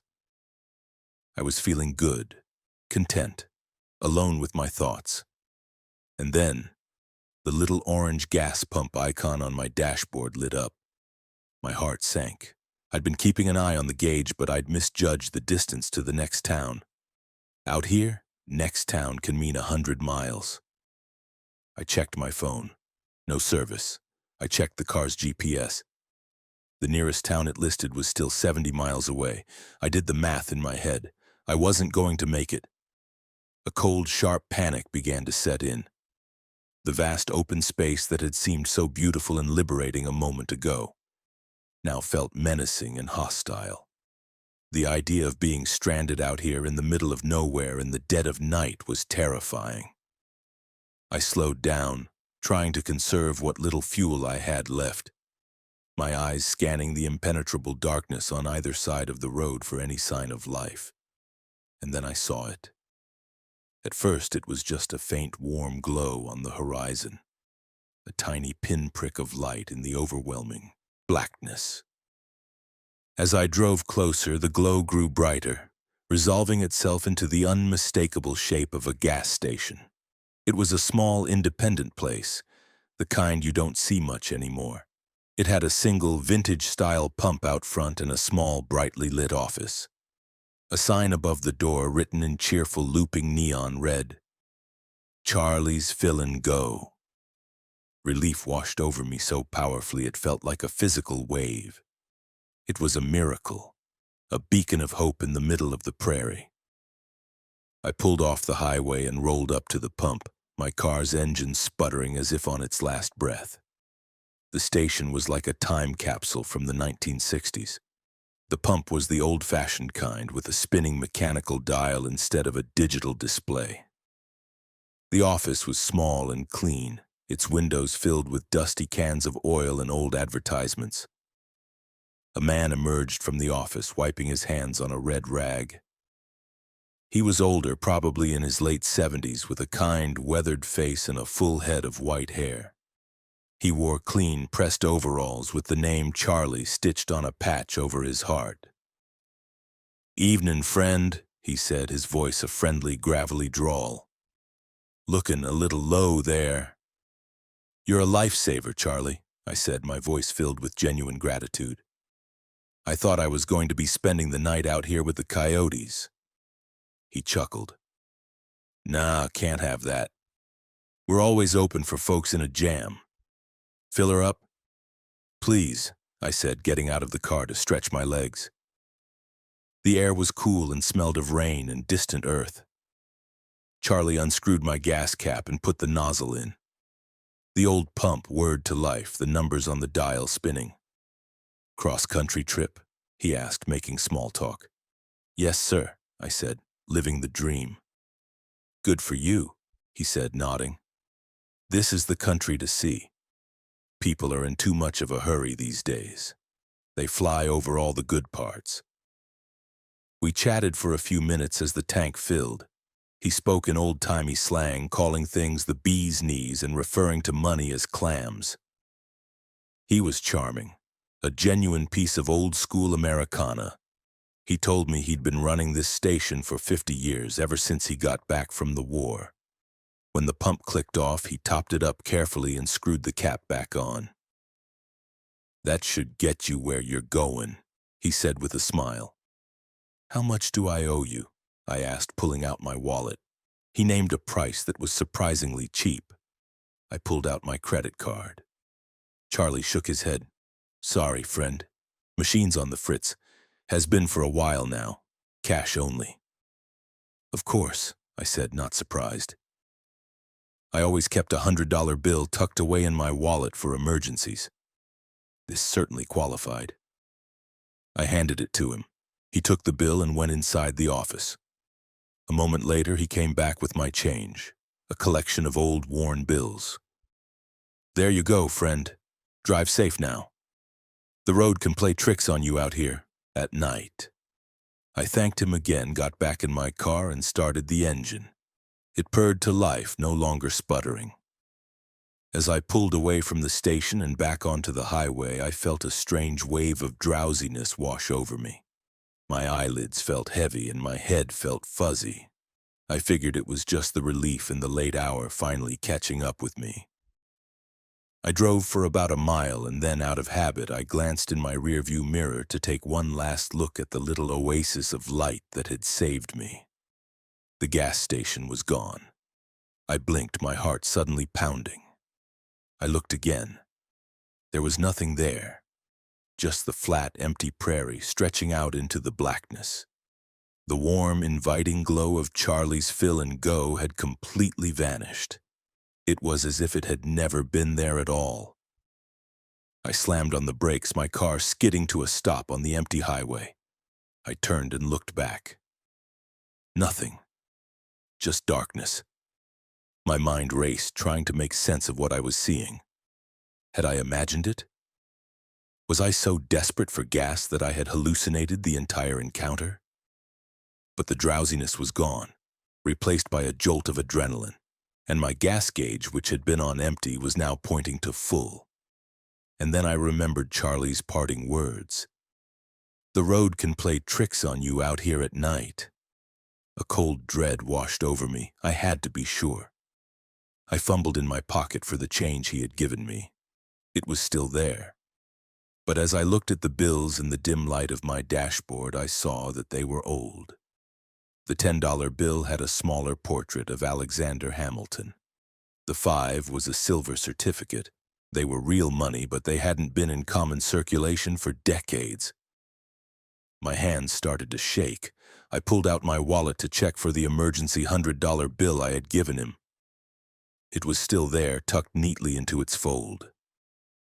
I had paid him, but the money had never left my wallet. I didn't stay there trying to figure it out. I drove. I drove fast, my eyes locked on the road ahead, my mind a whirlwind of confusion and fear. I didn't stop until I reached the next town, a small, sleepy place with a single, modern, 24-hour gas station. I pulled in, my heart still racing. I had a dash cam in my car, a habit from my city driving days. With trembling fingers, I rewound the footage from the last hour. I watched myself driving down the empty highway. I watched the gas light come on. And then I watched as my car slowed down, pulled over to the side of the completely empty road, and just sat there. For 10 minutes, my car just sat on the shoulder in the pitch-black darkness. Then the footage showed the car pulling back onto the highway and driving away.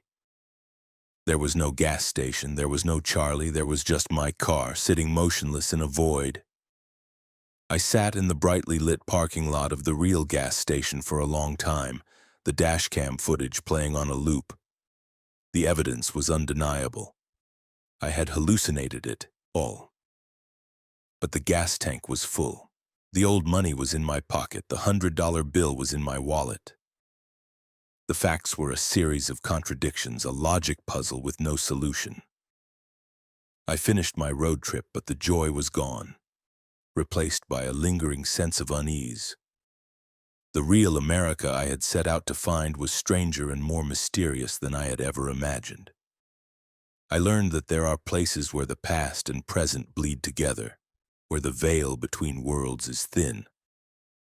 Out on the loneliest road in America, I ran out of gas and was saved by a ghost, a kind old man who runs a station that exists only for those who truly need it. Charlie's Fill and Go isn't on any map, but I know it's out there waiting in the darkness, a phantom service station for travelers lost in the night. Thanks for watching. If you enjoyed these stories, let me know in the comments. Which one chilled you the most? Don't forget to like this video, share it with your friends, and subscribe to Mr. Chill Chapter for more terrifying tales.